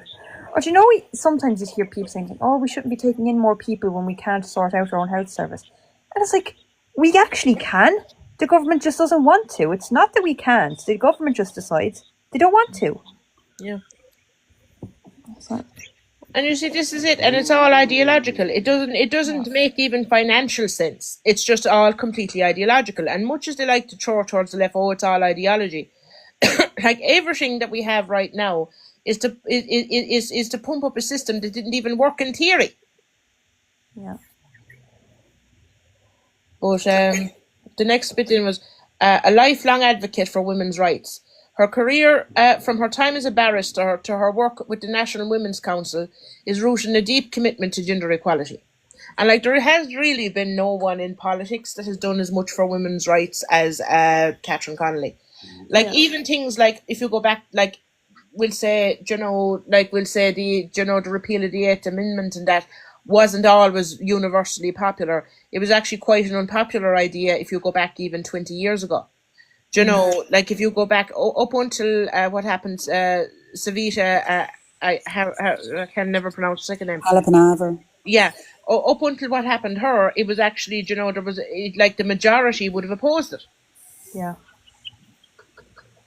Yeah. It was very religious, though. It was a religious-based argument against it, And it would, like, even at the time that it didn't go through before, it was based or came from a very big religious push on it, Yeah. My aunt actually was very, very into that at the time, so I just remember it vividly. Yeah, but I mean, even down to I'll put it this way: before I was a leftist, I was fairly religious, and even I would have been opposing it when I was in my my early teens and that kind of thing. Until such time as there was actually, stop. Lads, will you go away from him and stop annoying him? Anyway, like, until such time as there was kind of more about it and that kind of thing, because, to be honest with you, like, there was a huge level of propaganda at the time, and it took a big kind of wake-up call of that kind of event to actually really turn the tide in it. Even people were starting to kind of get educated and things and that kind of thing. It took a fair bit of time, and even back then, before the majority of people had woke up to it at all, she was still an advocate. Do you know what I mean? Yeah. Like, I actually find it quite interesting that in the last two fairly major kind of changes in how people view things socially here, there has been a very present Indian influence, like in relation to Savita and in relation to the Indian community that has been kind of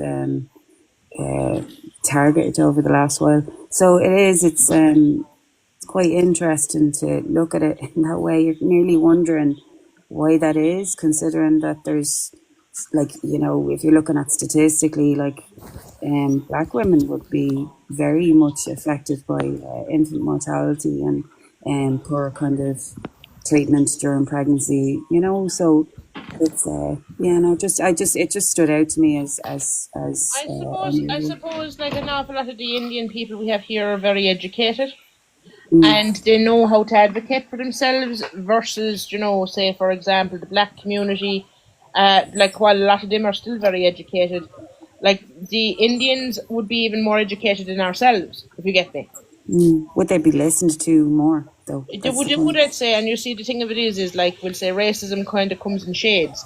Like the Mm, most racist people are going to be most racist against black people. They're still going to be a little bit less racist against Indian people. mm, It's, like I'll put it to you this way: there's kind of, I'll put like, I don't want to say relative privilege, but like say versus black people, they would have, whereas they wouldn't have versus us. But mm, still, at the same time, people would identify with him more probably a little bit because, like, as well as that, often they are, like even when you talk about all the anti-Islamic propaganda and that would mm, be mostly affecting the Pakistanis and Syrians and things like that, because they would be more Hindu, or a lot of them that are in Ireland are actually Christian.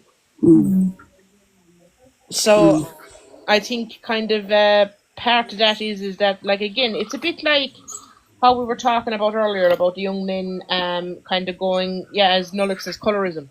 And as yeah, what you call it, like, I'll put it this way, like, the young men going on and, like, for example, burning down the City West, and that you're trying to burn down the City West mm, and things like that. Well, you see, an awful lot of it is how closely people identify with one person or the other. Because, like, I'll put it this way, our young educated set, for want of a better description, would identify more closely with a young educated Indian person than they would, say, for example, we'll say a Somalian refugee, if you get me. yeah. But there's a massive, massive Indian community up here, especially in City West. And I was only speaking to someone there recently, and feel like it's nearly been like not ghettoized, but upper class ghettoized, because people can't afford the housing that we're going on sale up in City West. Like, I know that there's social housing, and some of them, or well, there should be anyway. But Well, it like the there's a word, Gentrified, there's a sorta. yeah. sorry. Gentrified, sorta. Yes, yeah. But in the sense that it feels like it's very targeted towards Indian migrants, or, immigrants, you know. So, like, as in, sorry, people who would literally, well, they call them economic migrants. Like, it's people who are literally working within the area of tech and stuff like that, because there's a lot of that in City West itself, as the industrial estate beside it. Yeah. So, Well, you see, the thing of it is you have an awful lot of huge social upheaval going on, because you've this whole, we're getting the starting of the kind of cementing of a kind of an ethnic hierarchy in the country. Like, I'll put it to you this way: before, like, if you go back the way the kind of general attitude was, there's us and then there's other, if you get me. So it was basically, you were either Irish or you were foreign, and whether you were talking about an Indian or a Pole, it didn't really matter, going back the years. And now you're starting to see kind of more overall a kind of a hierarchy, and who the good ones are and who the bad ones are, because when they start going on about this, like, I'll put it to you this way: the largest, and I'm not giving out about the Ukrainians here by any means, I'm not, but like the largest kind of, will say, strain on things, will say, were the huge influx of people fleeing the Ukraine war, which was understandable.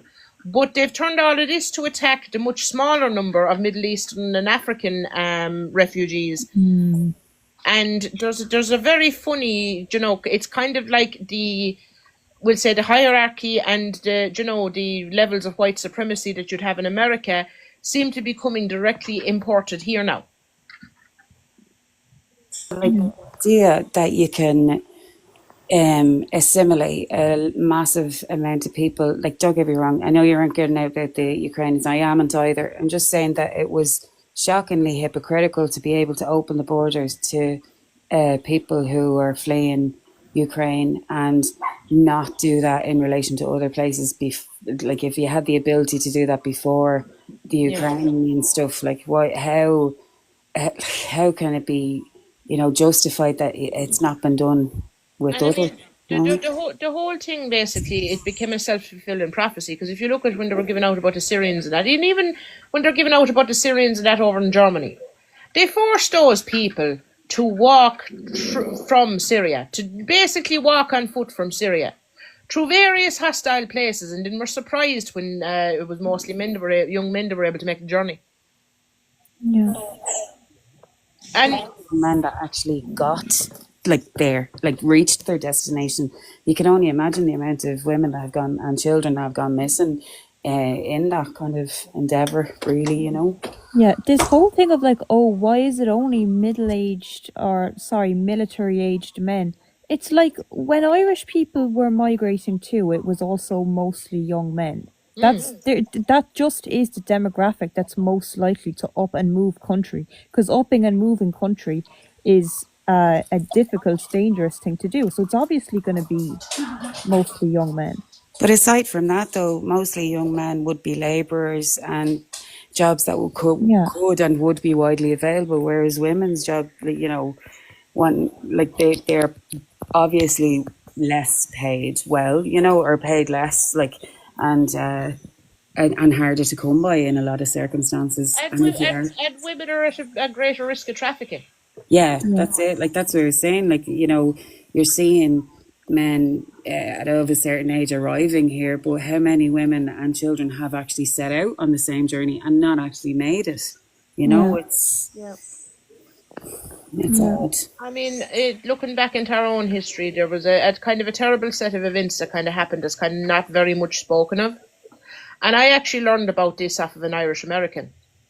And basically, at the time when people were trying to, get out of Ireland during the famine and that, what actually happened quite a lot was they knew the work was in New York, right? They didn't realize the size of America because they weren't given access to education. So basically, they'd send the man of the family to New York to earn money to bring over the rest of the family. He'd send the money, but then it was cheaper to go to New Orleans. Yeah, So a whole heap of we'll say women and children ended up landing in New Orleans, not with no feasible way of getting up to New York. yeah. But as well, the aspect of Newfoundland, Yeah. as well, there's huge population, even have the accent. It's bizarre, but yeah, it's you wouldn't know where you're going to be brought, Yeah. really. And I've spoken about this before, but I knew a Ukrainian who left Ukraine before the main event, we'll say, and he came in smuggled in the back of a lorry, right? And he was supposed to go to England, but the truck didn't stop. He ended up in Limerick. And That's a bit of a shock. yeah, and when he got out of the truck and he saw the signs in two languages, one English and one something else, he thought he was actually in Calais. Mad, crazy. Do you something else having been Irish? But of course, to a Ukrainian, he couldn't tell that. He couldn't tell Of you that. course, yeah. yeah. He thought it was in English and French. Mad. It's what it is. It's considering that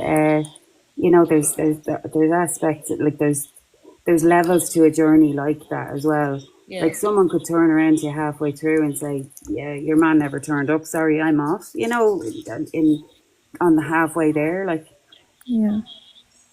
Even the migrants coming across the Mediterranean Sea, that's such a dangerous journey. So many of them have drowned or even been shot by the coast guards of Italy and Greece and wherever, and then people are surprised it's mostly men coming. have you Like the watched? Greeks, Have you Greeks watched are the sinking films? boats now. Yeah. Have Do you you, watched do you the? remember when there was that submarine with the load of billionaires that they had a couple of billionaires that went down and it was all over the news? The only thing people talked about. And literally with it that same week, a giant boat with hundreds of migrants went down the Mediterranean Ocean and it just got very little news coverage. Yeah, yeah. And to be honest with you, if they weren't all out looking for the couple of billionaires, some of them might have survived. and there'd be an awful lot more use than a couple of billionaires, to be honest with you. Yeah, true. Absolutely. I think it was the billionaire and his son and the guy who was driving it, whatever, or Yeah. making it go. But just as well, the next point is support for travellers' rights. Yeah. Catherine Connolly has been a consistent and vocal supporter of the traveller community and their rights to accommodation, education and recognition. And again with this, like, she was way ahead of everyone else because, like, overall, like, I'll put it to you this way, even within the left has kind of largely tried to shy away from supporting travellers. Yeah. And they have always been consistently our most marginalised group. But still are, like, even now, you know what I mean? Yeah. It's horrific. The conditions that people are made to live under in halting sites and stuff like that. Don't even know whether there still are, like, some places like that. Oh, they are. Like, I mean, I'll put it this way. They sent back 2 years in a row most of the funding that was received from the EU for housing travellers, more or less unspent. And then the EU started pulling them up over it, and now they're building them these bays, basically kind of essentially like a parking space for their caravans. And, like, okay, they are putting on some facilities and that kind of thing. But, like, all that those facilities are going out to private contractors. And they're getting the most of the money out of the, you know, like, whereas, you know, the council should have been providing for them for decades. Yeah. If you go anywhere else in the world, right, you'll be able to pull up to a campsite and get a spot, no bother. It'd be very, very hard to do that in Ireland. Very hard. And just a normal, like, just if you were camping, right? So, Yeah. like, what is it about this country that our government don't see as, economically viable in providing something like that? Just to the general population. If they got that right, then they'd be able to, I suppose, even turn one of those into a halting site that is respectful and of the community that want to be in this dwelling, like, in this kind of choice of dwelling, like. Well, I mean, or even just let them walk away. I mean, like, it's to the degree now where we're constantly, like, the government has consistently, and it is just overall kind of a thing of, they would rather cut their nose off to spite their face than actually do anything for the travellers. Did you know, like by pen rather than sword, they're trying to eradicate it. And I mean, like, if you look at it, right, it is nigh on impossible to get planning permission, even in some of the coastal areas, unless you know a politician or something, to get planning permission for a campsite, right? So therefore, we have now no camping or outdoor culture or industry, right? We're the only, like, if you look at the likes of Norway and places who have similar, we'll say, natural beauty and amenity, they have a huge industry within, with regards to that. Whereas we have none, just because they would rather to castigate the travellers than to allow, that to go on. The other thing then, of course, is the fact that they've made things exceedingly difficult on small business people who, want to, for example, do the markets and things. And that was one of the first things when they brought in these hawkers' licenses, which are almost nigh on impossible to get, which was to stop the travellers from trading in the markets, which was always one of their main traditional ways of life. Yeah. And they were doing nothing to no one at it. Yeah. And, like, then as well as that, the majority of horse laws are actually only enforced in the travellers. And people give out, like, you've my lovely horse rescue, I can't fucking stand them. Like, I know an awful lot needs to be done for horse welfare in this country. But they're going on there, and they're always going on about travellers' horses and whatever else have you. It took an RTE documentary to show what was happening to the old racehorses. Do you know what I mean? And what's happening to the old racehorses is an awful lot worse than what's happened to the travellers' horses. And if the travellers were better provided for, what's happening to the travellers' horses wouldn't be happening. Yeah, yeah. And and just because Nulla put in a couple of good ones here. She said, yes, over 70 million allocated towards traveller accommodation has been returned unspent over the past 10 years. Jeez. Still many traveller children on halting sites without access to running water and electricity, right? And traveller culture was criminalised in Ireland, and it has been. It has been fully and totally criminalised. And Yeah. even down to, like, I know a travelling man who was had kind of a scrapyard, right? And he was doing very fairly well at it, right?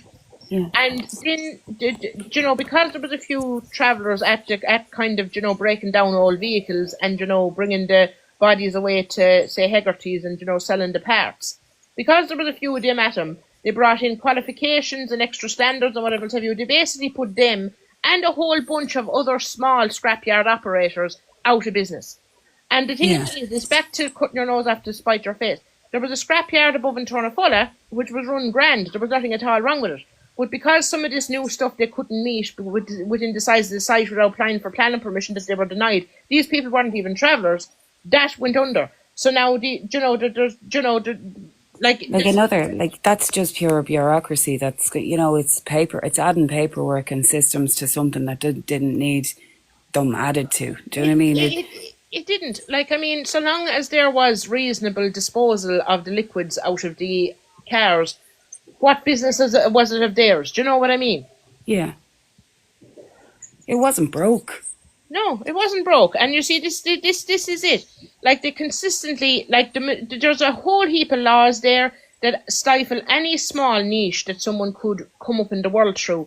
And 99 times out of 100, the reason why the restriction was brought in was to ensure that the travellers had no legitimate means of making a living.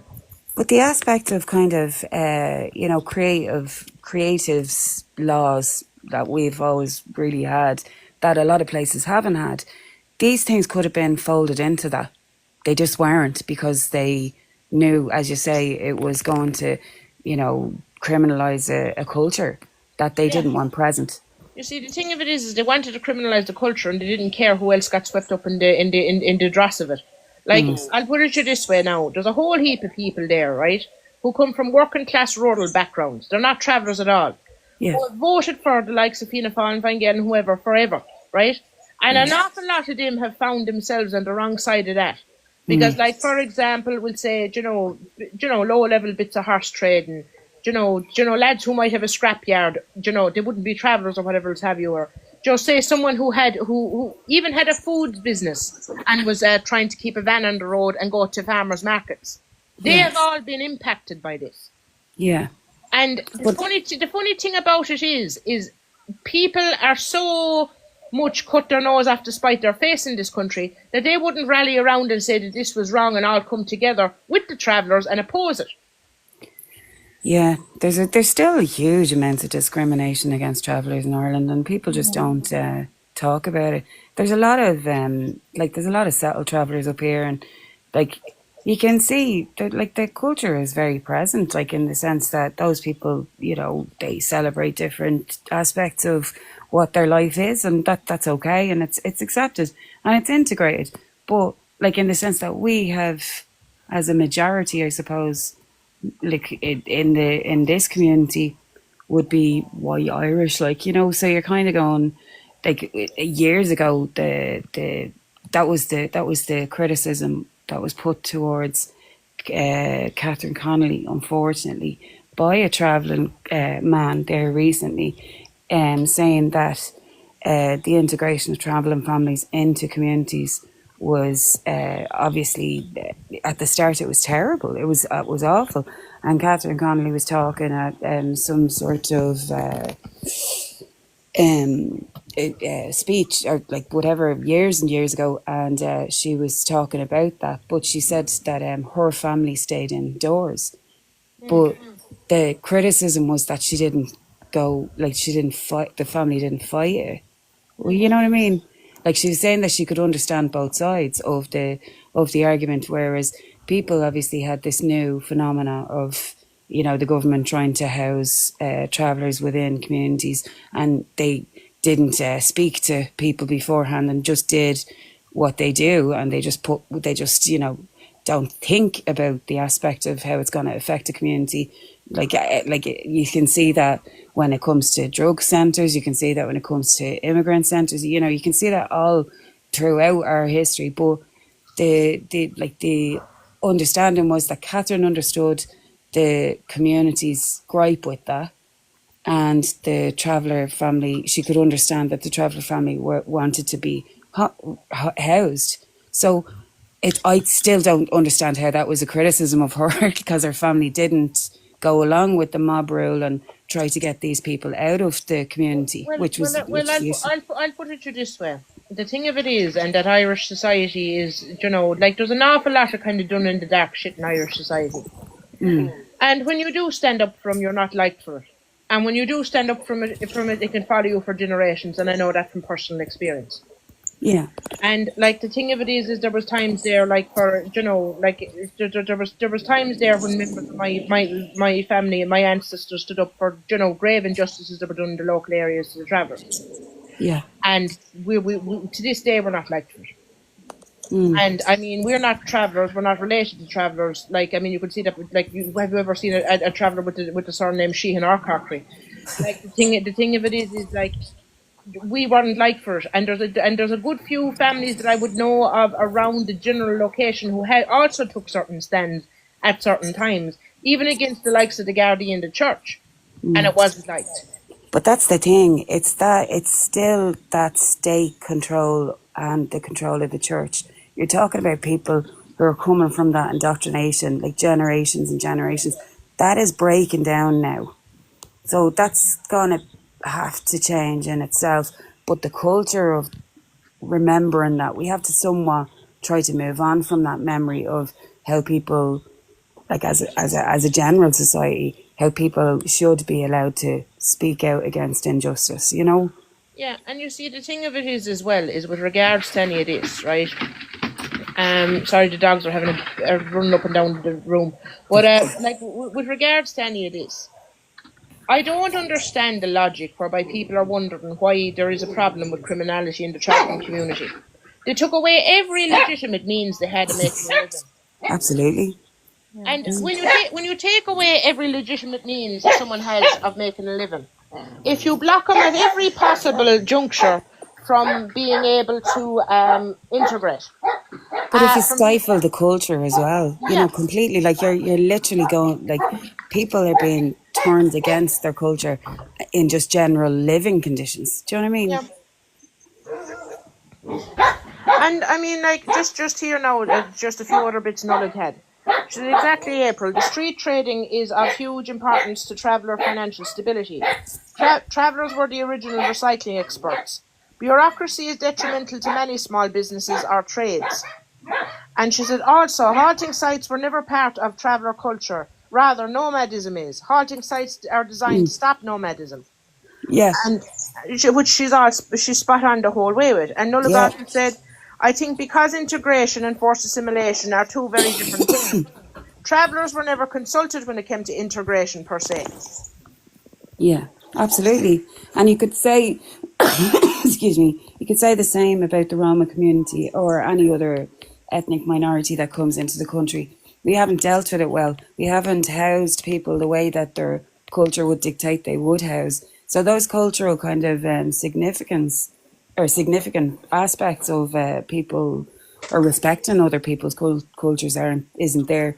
Now, I'm saying this in the broader scheme of everyone, but it absolutely comes from the understanding of how badly the travelling community have been treated in Ireland and how that's still in play. And it doesn't make sense that it's still allowed to, continue. And part of that goes back to our own, our own examination of our own colonialism. Because if you go well back in history, the majority of us were at least seasonally nomadic. Yeah. Like, yes. You had things like bullying and that kind of thing, where they'd move up into the uplands with their cattle in the summer and that kind of thing. So, I mean, the thing of it is I think that to a degree there's also an aspect of self-hatred, because an awful lot of authentic Gaelic culture is actually preserved within the travelling community. Big time. And some of this, I think, is actually, it is actually it's not the largest hurdle to our decolonisation is not actually the Irish language. No. The biggest hurdle to our decolonisation is actually recognising what we were and what we came to be and how that actually played out. The Irish and how to return to that if that's something that we see as necessary. And like the thing of it is, the Irish language is part of that, but it is only part of that. But even like returning to not necessarily like an updated or a more kind of significant way Well, of Brehon the law, big, you yeah, know? the biggest thing is recognition of the fact that we are custodians of the land and that we do not own it, and that was largely the view of our ancestors. Certain lands were held in common, within a clan. Yeah, And like the chieftain would be a custodian of sorts, but he never yeah, actually truly owned it. yeah, And even down to the fact of that when things would be brought against the chieftain, the core lands of his family were not considered his property. yeah, And I mean that's basically where it all lies down to. And an interesting thing about it is actually right. Like I was reared with goats, right? My mother used to make goat's cheese. Like that was her business originally. Before, like that all went sideways after she had a serious farming accident. But like the thing of it is that like even if you go back to goats, you know what is the oldest domesticated animal in Ireland outside of a dog? A goat. And the only reason why goats fell out of favour, and the only reason why goats are now considered more or less a nuisance, is because of the fact of this concept of everything being enclosed. okay, okay. But it is, but that's, so I suppose there's a question that's running around my head. Sorry, I'm a bit distracted since we were talking about that. If you're talking about clan, this returning to that clan kind of mentality or ideology that we would have had prior to colonialism, what is the closest political ideology to that, do you reckon? Or is it a standalone?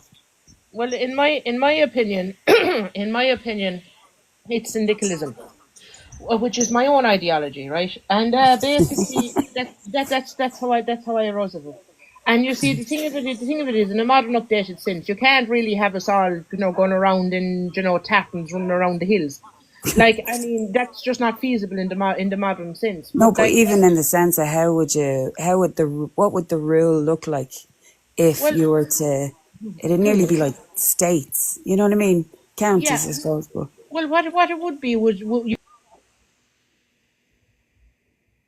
you there? you'd have self-governing communities and industries. I just must tell Ma'am to ring Morris there because he was trying to ring me. Ma'am, can you ring Morris there? He was trying to ring me. 1 second now. No worries. No, sorry about that. Right. But but basically, what you call it, so basically what you'd have is you'd have kind of more or less kind of self-governing communities with everything, and industries with everything owned directly by the workers and the residents of that community. Yeah. So basically, what you'd be moving away from the concept of state or the concept of capitalism entirely. I mean, there is different ways that it can be kind of implemented. My way now wouldn't be, the way that I would view it. It would be kind of an update onto syndicalism itself, kind of to a degree, looking in retrospect to the way things were here. Yeah. But yeah, so kind of I'm largely a syndicalist, but I've also kind of developed it mildly into a tangent along the lines of my own ideology, with also the help of the likes of Marta and that. Yeah. But like that, I suppose the kind of, what would there be? Would there be an existing political ideology that could be in some way, melded with, you know what I mean, or Yeah. meshed with, like? Well, there is, like as I said, syndicalism and some other forms of anarchism really would be what you'd be going towards.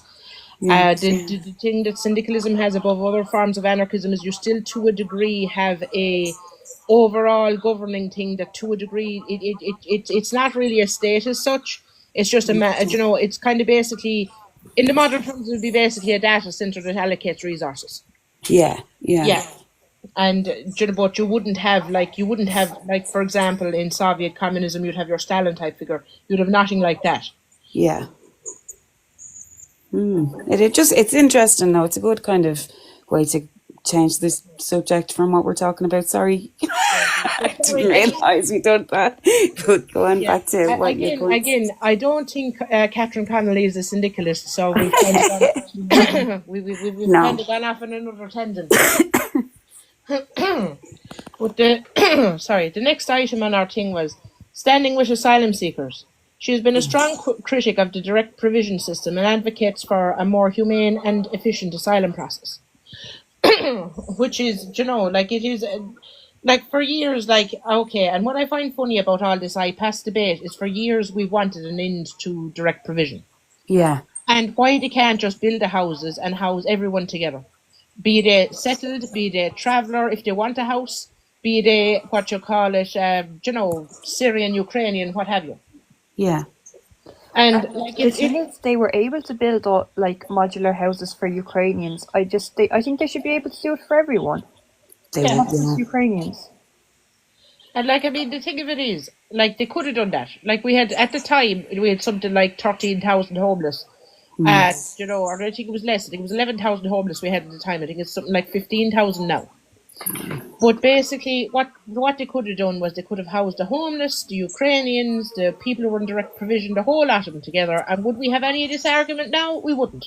No, of course. But they The haven't difference done between us and say the anything. far Like, right is they'll take that and be like, oh, the Ukrainians shouldn't have got it, whereas we're like, everyone should have got it.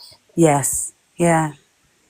That is the point, isn't it? It's like it's nearly kind of, how do you kind of exclude people from having, you know, like having a housing, full stop. You know, like I was going to think of something else in the sense of like having a life, but it's literally just the basic of housing. Like, I mean, the thing of it is, and as I said, and as I'm always saying, like, the Land Commission and the councils built huge numbers of houses with nothing. And I mean, the thing of it is like, and again, it's back to cut your nose off to spite your face. They would rather to see the Ukrainians not get a house than to see, you know, everyone get a house. Yeah. Because the thing is, if they were giving, you know, all those modular houses to Irish people, it'd be like, oh, they're dole merchants, they're blah, blah, blah, they don't deserve it. It would come back to this undeserving poor thing. Yeah. So it's the lack of empathy for vulnerable people, which is, you know. But I mean, like, this is, you know, this is overall the kind of an issue. And like, the thing of it is that, like, the likes of Catherine Connolly, they'll castigate her for having spoken up for wanting an into the direct provision centre and all the rest of that. Meanwhile, they're protesting outside IPAS centres. You know what I mean? And terrifying the people within them. When the left were protesting direct provision centres, we were doing it with the support of the asylum seekers within, and, you know, there was headway being made up until, you know, this whole crack with the IPAS centres came in. And this crack with the IPAS centres came in just to prolong the gravy train for the people who were getting huge state funding for looking after them. Like, if we looked after them directly and weren't farming it out to contractors, basically it would cost us an awful lot less to be looking after the refugees.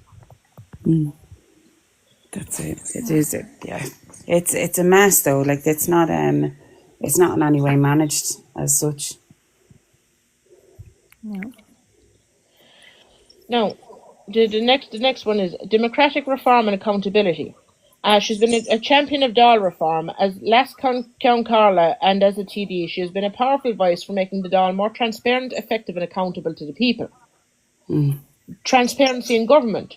She constantly pushes for greater transparency and public access to government information and decision-making process. And she and like, I'm just going to run through a couple of these together because they're kind of all interlinked. A president for a real republic. She would likely use the office to articulate a vision of a 32-county republic based on social justice, equality, and genuine sovereignty, not just symbolic unity. And you see, this is the thing, like, and this is kind of the crux of why I really think they fought so hard not to have her in. Yeah. Because of the fact, and this goes into my next point, is holding power to account. Her entire political methodology is based on the principle that those in power must be held to the highest standards of accountability. And this, I think, is really why they didn't want her in, because as president, she would actually have the power to do so. Like, she would have the power to actually say, right, well, this is unconstitutional, I'm not signing it. and to say this is this way or that way, and basically to actually hold them up to account and send things through the proper channels. What like the Yanks say, checks and balances as Yeah, such. yeah, yeah. No, absolutely. And like another side of, the one I suppose I thought you were going to go for was the United Ireland one. Yeah, In the sense that if you're to look at someone who is in any way attached to the Orange Order, I know we went there before, but still, yeah, like the oath that is taken to get into the order vehemently opposes a united Ireland. yeah, So how that's not being seen, and someone who is, who has refused and who hasn't followed through on promises in order to learn the Irish language and all the rest. Like, I don't know. yeah, It's just, it just feels, as you say, that could have been a driving factor as to why they're trying to keep her out too. But I yeah, think Catherine, for me, is a shining light in regard to that, and that's what really comes through in her candidacy.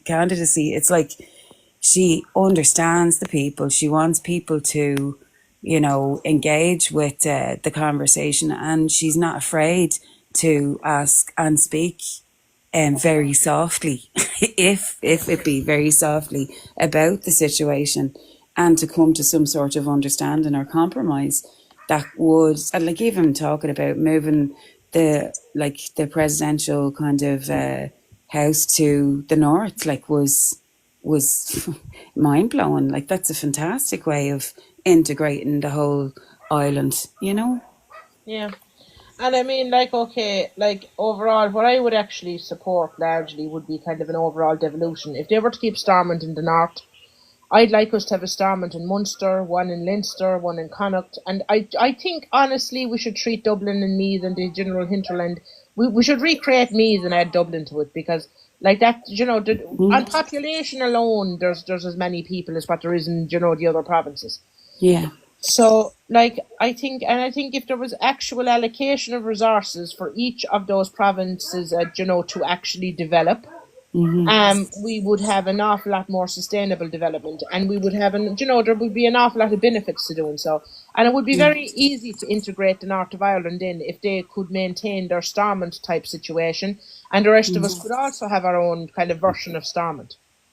Absolutely. Yeah, absolutely. And like in the sense that you have to have systems that communicate with each other. And if there's any, I suppose, or even kind of melding the Dáil and Stormont together and having them everywhere too, and again, it would make it very easy to, I suppose, control. Again, it's like the states thing, you know what I mean? There's different states or different counties, like, or you get provinces, as you say, like, and that's the point of how do you manage a larger population as we have now than there was before, Yeah, under the same kind of pre-colonial context. Like, yeah.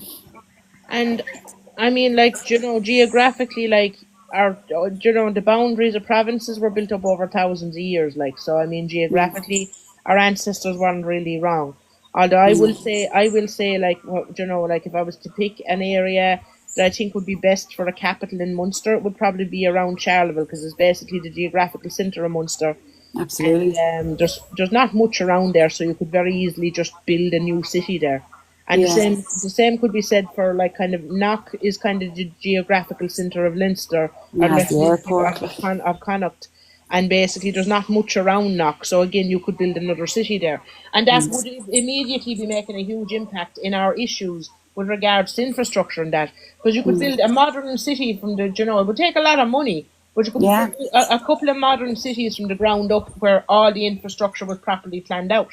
But also, it would take, not that there's a pressure on, but it would take the pressure of the population of Dublin and say maybe, away too, because if those places were built up in a way that was a modern city or a modern kind of infrastructure, people would be drawn to those to work, and also it would keep younger people in the country and give them more prospects for long term kind of survival. Like, Yeah, and I mean, the thing of it is like we do need a slight depopulation of Dublin, because what Dublin Absolutely. really needs is a regeneration like what they had, like what we had in Limerick.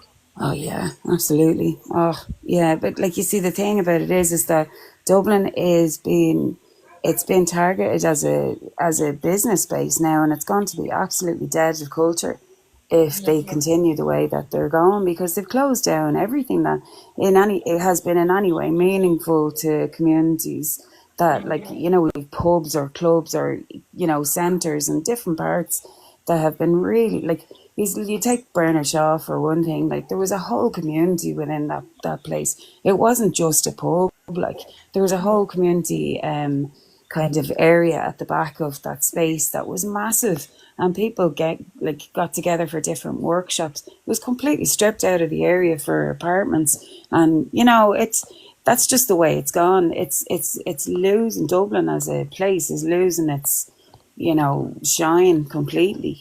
yeah, It's sad to watch. Like I've been watching it for years, but I've never seen it move as quickly as it has over the last 10 years. You know. yeah. Well, here, And I listen. mean, I'm sorry, I have to to fly. I know that's terrible, ending on a point, but yeah, I have to fly. I'll keep you. I'll be on for a little bit, but I have to go on you. Is that okay? no, that's fine. Cheers. Yeah. Thanks. Talk to you later. Cheers. And thanks very much for your help. Yeah. No. But anyway, I suppose the next bit we'll move on to is environmentalism and sustainability. A proven environmental record. She has a long and consistent record of advocating for strong environmental protection, climate action, and sustainable planning. And I mean this, and where she is distinct from the like of the Greens in this is because she has always advocated for help, and we'll say that this should be led by the people of the rural areas where the environment actually is, and that like this has been the difference between her and the majority voice in this. And it would, and I mean, it shows a willingness to work with, and it also shows a, kind of overall, like we'll say, an amenability to consensus, which is not something that you generally have with most of our current politicians. Opposition to fossil fuel infrastructure, a vocal opponent of projects like the Corrib gas project, advocating for a just transition to renewable energy. And at the time, like, I don't know, like a lot of people here now, and including Martha, would be too young to remember what happened with that. Like, what happened at the Corrib gas pipeline was nothing short of shocking. Like, you even had situations there where there was a recording whereby a member of the Gardaí was joking about raping one of the protesters. And that was the period of time in which Catherine Connolly was fighting for people and was fighting for, opposition to the likes of the Corrib gas project. And as Nullick says, the assaults were horrendous. Like, I mean, I was only in my teens at the time. I'm only 34. But like the thing of it is like bad and all as things are, and when you see things like that were done to the likes of people protesting the Corrib gas pipeline versus the softly means that literal arsonists have been handled up to now, it'll really show you on which side the government butters the bread. Yeah. But advocate for marine protection. She has consistently highlighted the need to protect Ireland's marine environment and biodiversity. And when she has gone into that, she has always advocated for the coastal fishermen. Yeah. She has always advocated for the coastal fishermen, and that they should, be allowed to do their few bits, and that it was the super trawlers that needed to be targeted. Yeah. And just here, as Nullick says, the assaults were horrendous. Young women and elderly assaulted. It was absolutely shocking. I remember seeing it on the news, and they were basically being treated like a bunch of lunatic crusties. Was basically how they were being treated. But anyway, I'll just see if I see Derek coming in. I'll see if he wants to come up and invite him there. But anyway, the next thing is community and culture. Deep community roots. Her work as a public representative is deeply rooted in her local community in Galway, demonstrating a commitment to grassroots politics. Support for the Irish language. A fluent Irish speaker and a strong advocate for the preservation and promotion of the Irish language and the Gaeltacht communities. And this is another thing in it. Like, she, like, I know I was saying there that, speaking Irish is not to be, is not where decolonialism begins and ends, that there is other things that we have to be looking at. But what you call it, but like basically the thing of it is that like she has been, you know, like I mean, there has been a concerted effort over the course of my lifetime to essentially turn the likes of Connemara into an open air museum. Yeah. And she has always consistently fought for people to be, you know, for the areas to be preserved, for the areas to be, we'll say, how will I put it, encouraged to develop, and for the rights and needs of the people of those areas, including for housing and including for everything else. Yeah. But I mean, champion, often when the conversation around the preservation of the Irish language is brought up, it's all about like the education system and sending kids off to the Gaeltacht. And like the actual livelihood of the people who live in the Gaeltacht is often something that's kind of forgotten and left out of the conversation. listen, there 2 years ago for my mother's 70th, we went to, you know, it was in the month of April, like, she loves Joe Connemara and the Arden Islands, and basically my sister booked, you know, a cottage in the Arden Islands, and we went off. And it was so sad, Joe. We went on a tour with a fella, and he was telling us, and here used to be this, and here used to be that, and here used to be a seaweed factory, and it was just rubble. And even like what you call it, you know, Sebastian was saying to me that this, you know, that basically this place has gone so dilapidated it looks like the Balkans in the 90s. Yeah. Do you know what I mean? And this is Yeah. what we're doing to these communities. Yeah. And she's been the only consistent voice in the Dáil against that slow, agonizing death of the West. Yeah. But anyway, champion of the arts, recognises the vital importance of the arts and culture to Irish society, and has been a supporter of artists and cultural institutions, which again is carrying on, you know, like what you call it, we'll say carrying the torch for Michael D, because Michael D was very much a similar kind of character, you know, for the arts and artists. Yeah. But And just there's before, kind of a big thing at the moment that like, oh, the arts are this sort of anti-intellectual thing of the arts are useless, blah, blah, blah, blah. But like the arts are all about culture. Like if you want to talk about preserving culture, that's where it's at. You know? and I mean, the thing of it is, if you look at it, right, okay, the guards were very pissed off about spice bags drawn of evicting families and things like that, but it kind of gave a little bit of movement, and there was less guards showing up battering families after that. Then you had, what you call it, I can't think of the girl's name, do you know, the one who did about all the big boys and the Berties? CMAT, yeah. Yeah, We were see talking that. about earlier. Like, basically, we would have, you know, like, we could possibly have Bertie Ahern being elected tomorrow only for her. Yeah. Do you know what I mean? It does have an impact. Yeah. But just there to say a second, Derek is saying he can't come up because he's to do accounts, and I don't envy you, Derek, and the best of luck with him. And Tasha saying hello to us. So hello, Tasha. Yeah, Tasha. But what you call it? Where was I then? Yeah, a voice for the west of Ireland.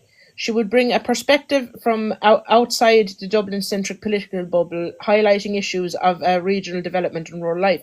And there's an often said phrase by most people who are rural advocates that, you know, Ireland doesn't end at the M50. And I was heard it actually coined that phrase. Was it? It was Catherine Connolly that actually coined that phrase. So basically, like, I mean, the thing of it is that, like, amongst all, and I mean, for all the show and blow of an awful lot of the huckster independents, like, for example, the likes of the Healy Rays and that kind of thing, she has actually been the strongest genuine voice for the people of rural Ireland. And I mean, like, okay, they'll go in, they'll do things like, for example, put in for government contracts for this or that people don't want being done down in Kerry. They'll always get the benefit of it and things like that. She's doing it without having companies that are basically benefiting from it. Do you know what I mean? Yeah. Yeah. But anyway, what you call it? Experience and temperament. Extensive political experience, with a career as a councillor, TD, former mayor and deputy speaker. She has a deep understanding of how government and the Oireachtas work. Legal and forensic, and this is what you're actually, before going on, this is actually why I found, what you call Heather Humphreys, and she putting up posters about her experience. Like, she doesn't have half of the experience that Catherine Connolly has. Credit union manager, like, come on. Yeah. Versus last count Corla. Yeah, sorry. Hiya. It was the funniest thing was it wasn't considered experience to be in the opposition, but it was considered experience to be in the government party. Do you know what I mean? Or in a government party. Yeah. So that way, it wasn't even to do with anything else. It was literally only political experience that I believe that statement was based on. And it doesn't make any sense. Like a psychiatrist, a barrister, a what? Like it, rather than a credit union manager. Now, don't get me wrong. I'm not dissing credit union managers. Yeah. I have had many credit union managers in my family, but it's just it doesn't make sense to me that a barrister, psychiatrist, and opposition TD for as long as she has done, it isn't considered as much experience as her. It's bizarre. Listen, the people want change, and the people want checks and balances in the government. And she is the only one with experience in actually trying to enforce checks and balances in the government. Yeah, absolutely. But the next bit is legal and forensic mind. Her background as a barrister gives her a unique ability to analyse legislation, deconstruct arguments, and identify loopholes or injustices. And I mean, that is a key part of it, because it's the president she's going for. And protection of the Constitution and the rights of the people is basically the singular most important job of the president. They go on about this dignitary nonsense. That is the most important job of the president. I mean, so long as, I'll put it to you this way, like, if someone spilled a cup of tea on Trump, I wouldn't much mind. I don't think many of us would, so long as that they were minding out for our interests. Yeah. Not that I'd say she would. I'd say that you'd be more inclined to see Heather Humphreys do that, or even myself. But what you call it? No, I think Catherine has shown herself to be fairly diplomatic now. She is, and in some respects, like in my own opinion, there's times there where I thought she was being too diplomatic, and I would have gone for the jugular with some of these fuckers. And in the debate the other night, when she was asked, like, would you say to Trump's face that you're supporting genocide, I was kind of like, just say yes, you would. But I know she's kind of trying to be diplomatic and stuff. But yeah, I suppose you have to be like that when you're president. Yeah. Like, I'll put it to you this way, like, there's a good few places now where she actually, I thought she was being a bit too cautious, but she kind of skirted around things there where I'd have landed straight into, to be honest with you. Yeah. What you got? That's it. Like that's the point of as I think that chap from Donegal was saying, she remained very composed. Yeah. It was a clear, I am doing this. I'm putting effort into not answering this question, not making a comment here, purely because she is like that. That comes back to what I believe is how she performed as a barrister. You never give anything away. You know what I mean? And that's the opposite to me, as like a very experienced gap blocker. Like my instinct is to kind of will say stand up straight and stay and dare something down. Which, to be honest with you, with this race now, it just being self-critical. Like parts where I thought she was going wrong, she was actually going the right direction, and I'd have gone wrong. Do you know what I mean? She really has an awful lot of experience and a huge temperament, which the majority of people do not have. Yeah, it's a grace. You see it as grace. Yeah. But Derek said I'd have preferred if she did say Trump was a shit. I was thinking the same thing. I was like, go on, just say you would say it was face. An orange one. But Derek is saying batteries at 1%. Night. Good night, Derek, and thanks for coming on. Good night. Good night. But anyway, just as he's here, anyone that's watching it, Derek is doing great work talking about and documenting what's going on with the hunger strikers outside the Dáil. Fair play. So anyone that's here and that's watching currently, go and follow Derek there before he hits off. Okie doke.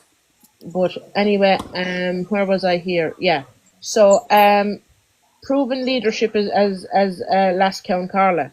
Her role as Deputy Speaker demonstrated her ability to command respect and conduct proceedings with fairness and authority across the Dáil. So I mean, and this again, like the last Count Carla, having to deal with the both sides of the aisle, which we'll say with regards to opposition and the government, like that is because she performs so well at that role. There is no reason to believe that she will not perform brilliantly as president, because that is another very important role of the president, is to deal amenably with whoever is in power in within the government at the time. Yeah, absolutely. What I've actually found really, really interesting was how the left have become so supportive of her as as a group of groups. You know, it definitely speaks to her ability to be able to kind of control the opposition, like an opposition, in a diplomatic way. You know what I mean? Like you wouldn't get that normally. You wouldn't get, and even on the right, she has support. So it's very telling of her character and how capable she is of actually dealing with a role that would be challenging if it like in that way, you know, Yeah. or that could be challenging in that way. Yeah. Like in the Cork campaign for Catherine Connolly, there's Greens, Labour, Social Democrats, Sinn Féin, People Before Profit, Mm, people like me who aren't really in a party, a lot of mm, the roots, but like there's people from all over getting behind her. And one of yeah. the things I've been thinking about the last couple of days is like, is there any way we can kind of keep this momentum going Yes. after the Yeah. election? Absolutely. It like it that's one kind of worn out phrase of you'll never unify the left. They're unified now, like in Yeah. this way. If it happened once, it can happen again. Well, what we're doing in County Limerick, and you might want to try and do it, Major suggested Marta for Cork before it all winds up. Basically, what we did was we started another group chat, just basically kind of based on, kind of gathering people who kind of wanted to work together after it from within the County Limerick group. Yeah. So, so basically, then within that, like we've People Before Profit, Sinn Féin. I don't think any of the Social Democrats joined it yet, but like, Yes.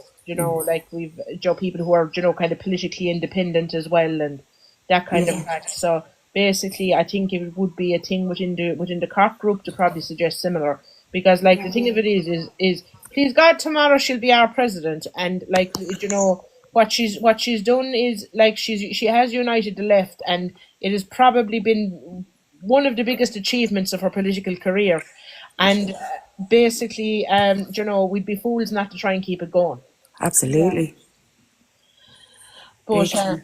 I remember like there was a big push on the council here at one stage to unify everybody, like cross party. So it was what the Americans would call the bipartisan thing. Like it's in relation to get people out to vote, and there was a massive difference in that.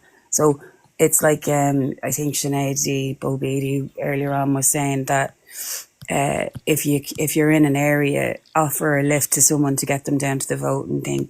Like that's what they did on a massive scale. So all of the councillors, instead of coming out to canvass just for themselves, they canvassed for themselves, and also to say, look, we're available on this day. We have a bus going. If you want us to pick you up and bring you down to the voting booth and back up, we'll do that. And that was a big difference in the voting turnout. I think that kind of initiative now going forward could be a way to not only uniting the left but also the right, because it means what they would, I suppose, not consider them right, but centre right or whatever they say they are now. But it would mean that you'd have a better reflection of what people need, because more people would be voting, or what people are looking for in relation to a government. It'll be a much better understanding of how engaged people are in what's going on around them in their lives, like their lived experience of politics, you know? yeah. But then the last piece was a calm and a determined demeanour. She combines passion with a calm, articulate, and determined manner. A temperament well suited to the office of the president, which is what I was saying so far along. Like I mean, she is she's kind of basically almost made to order to be president. Big time. Like I mean, there's things there now that any person would have rose at. that she was able to Yes, keep her calm with. And absolutely. God don't know how she done it. Patience of a saint. Yeah. Get into bed! Get into bed! Sorry. I don't want you know me, dogs. Stop now. They just decided, I don't know, they're running mad through the house tonight for whatever reason. They're Oh, excited for the fun, election tomorrow. Yeah, yeah, that's they're it. excited for the election. I suppose they don't like the fact that I'm here chatting to other people. Of course. Yeah, All your attention must be on the dogs. yeah. And there's 5 of them here, like, so, you know, you want a lot of attention. Wow. Oh, that's lovely to hear. I love Yeah. dogs. Most of them are mums. Stop now, Rubble, give over. Give over. Yeah, dude. Go on, Lucy, get out. Go on, go out to the toilet. Go on. Go with mum. Go on. Lucy, out. Come on now. Come on. I know it's cold. It's cold. Anyway, sorry about that. You don't make your mom go outside, do you? No. She said you don't make her mum go outside. Go out with mom. Yeah. Oh, stop. But anyway, what you call it, symbolic and unifying potential. A symbol of change. Electing an independent, left-leaning woman with her record would be a powerful symbolic break from the past. Yeah. And unifying figure for the left. She could serve as a unifying figure for progressive, green and socialist voters who seek a president that reflects their values. Yeah. And this is back to what we were saying about, you know, kind of keeping the party going as it's going, like. Yeah. But even as I say, like, if not only in uniting the left, but making more common ground with the right would be, you know, I would see that as a possibility too. Yeah. Because, I mean, like, the thing of it is like, it's very hard to criticise her. Like, in order to, like, she's taken so many very strong moral stances Yeah. that in order to criticise her, you have to reveal your own moral flexibility Yeah. on an awful lot of things. But anyway, in an international advocate for Irish values, she would be a compelling advocate on the world stage for an Ireland defined by human rights, neutrality and climate justice. Yeah. A president who would use the office's soft power. Unlike a passive president, she would likely use the office's bully pulpit to highlight issues of poverty, inequality and environmental crisis, giving a national platform to the voiceless. Yeah. In summary, a vote for Catherine Connolly would be a vote for integrity, proven principle and a vision of the Irish presidency as an active, compassionate and accountable office. Mm-hmm. And that's me to the end of my list now. That's very good. Fair play to you. Yeah. That was a good comprehensive list. Yeah. Yeah. Like the again, it like there's just so much to it that, as you say, she'd hold the office in a very unique regard that like than a lot of other people, I think, and she has the presence similar to Miggledy, like, you know, so Yeah. to me that says a lot, like, because he's a hard one to follow, like. Yeah. She has big boots to fill now. Yeah, what I loved is the woman who made Michael T. Higgins, T. Cousins made one of her as well. Oh, no way, deadly. Yeah. Oh, brilliant. I have to look it up. I was only looking at them earlier on going, whoa, I'll get one. They're deadly. Yeah. What you call it? But I'll put it to you this way, like, I mean, the thing of it is I don't know, like, I'll put it to you this way, like, I don't know how people can kind of oppose anything she's about. Like, I had a huge argument this evening with a fella who was going on about Russia and all the rest of that. And I basically told him, like, you know, the only people that you know, would oppose our neutrality are basically, you know, the kind of Leinster rugby dads who know that they're never going to be sent to the front lines. You know, Fine Gael, Yeah. Fianna Fáil, and people propagandised by them. Yeah, there was a really interesting, I must send it to you, a video earlier on I saw of a chap saying that the neutrality in Ireland is a very culturally significant but also very different to the way that a lot of people actually view neutrality. Neutrality isn't about not taking sides. Neutrality is about being a good European or a good global citizen, of not engaging in a way that is volatile and trying to come to some common ground as opposed to fighting.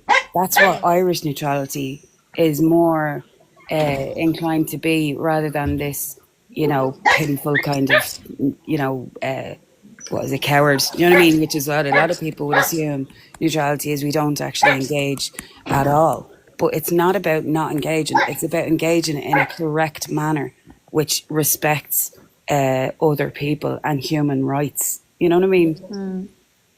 And you see, the thing of it is that people like when it suits them to conflate neutrality with isolationism, or to conflate neutrality with non-alignment.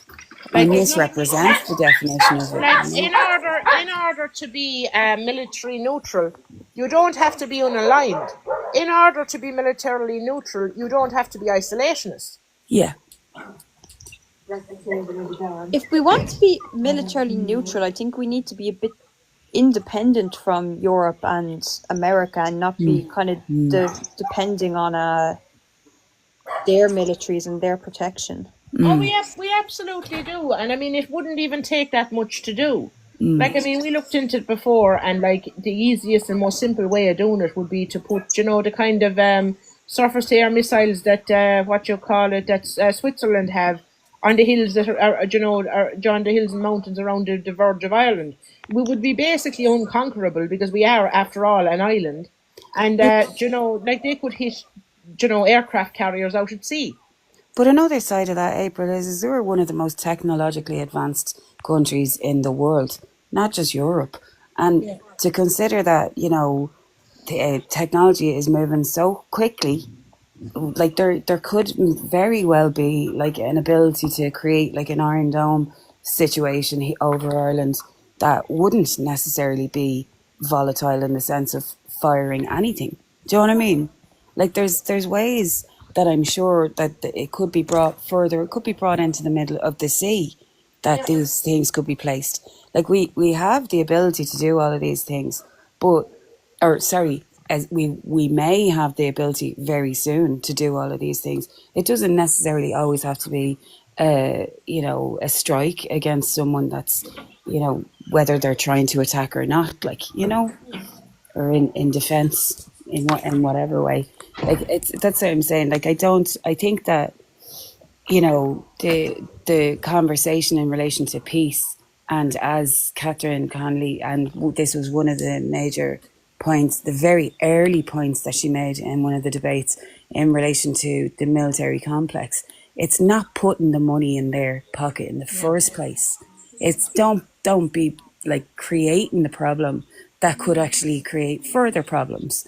It's not actually engaging in this buy more weaponry or armaments.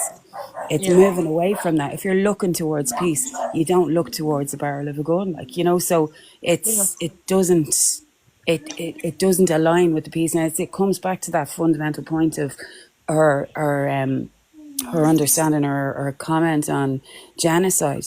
It's like, if we normalize that, like if we start saying that that's okay and that we can turn away from it and not care about it, what does that say about us as humans, like that as a human race? Like what, like we can't actually we can't accept that as something that is normal. We can't, and we shouldn't. And again, it goes back to that again, another point that goes back, like the being the good citizen of the world, pointing out when things are hypocritical, or pointing out when things shouldn't be normalized. Do you know what I mean?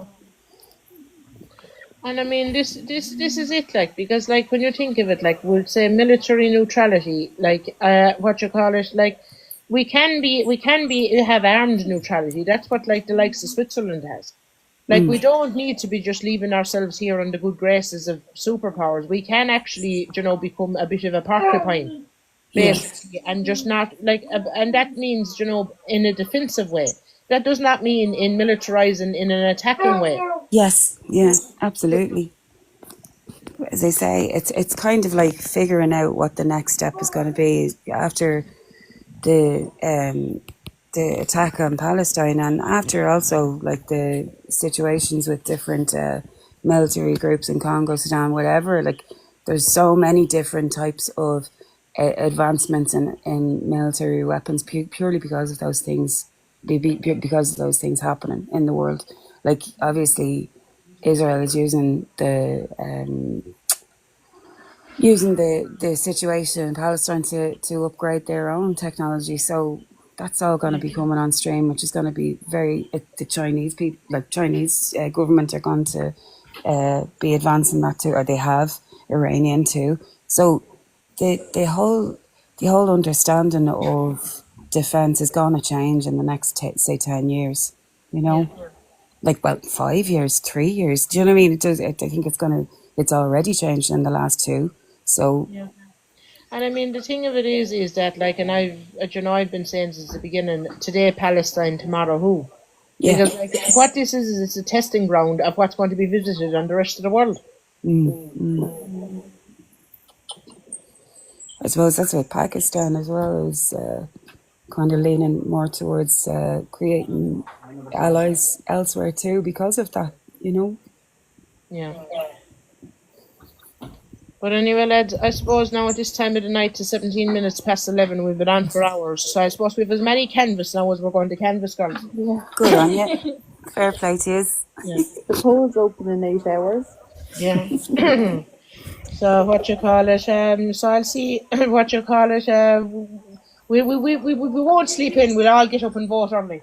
Oh yeah, the child's going into school at 8, so we're grand. I'm on my I way. won't be voting until late tonight now because I'm working in Cork tomorrow and I have to get the bus home and there'll probably be 8 or 9 o'clock before I'm in the polling station. Well, do you know what? We'll all be keeping our fingers crossed for you that there's no bus delays. Oh, stop. If there's a bus delay, I'll actually pick up, like. Yeah. Yeah. I have Fingers and toes crossed. But anyway, no look says Guramila Mahagot, Iha Maha Karja. Iha Mah no look will be what you call it, we please God now we'll be celebrating our new president tomorrow and hopefully we won't be crying over it. No, fingers crossed. Thanks very much, ladies. Take it easy. All right, good night and God bless. Night, Bye now. Night night. Bye bye.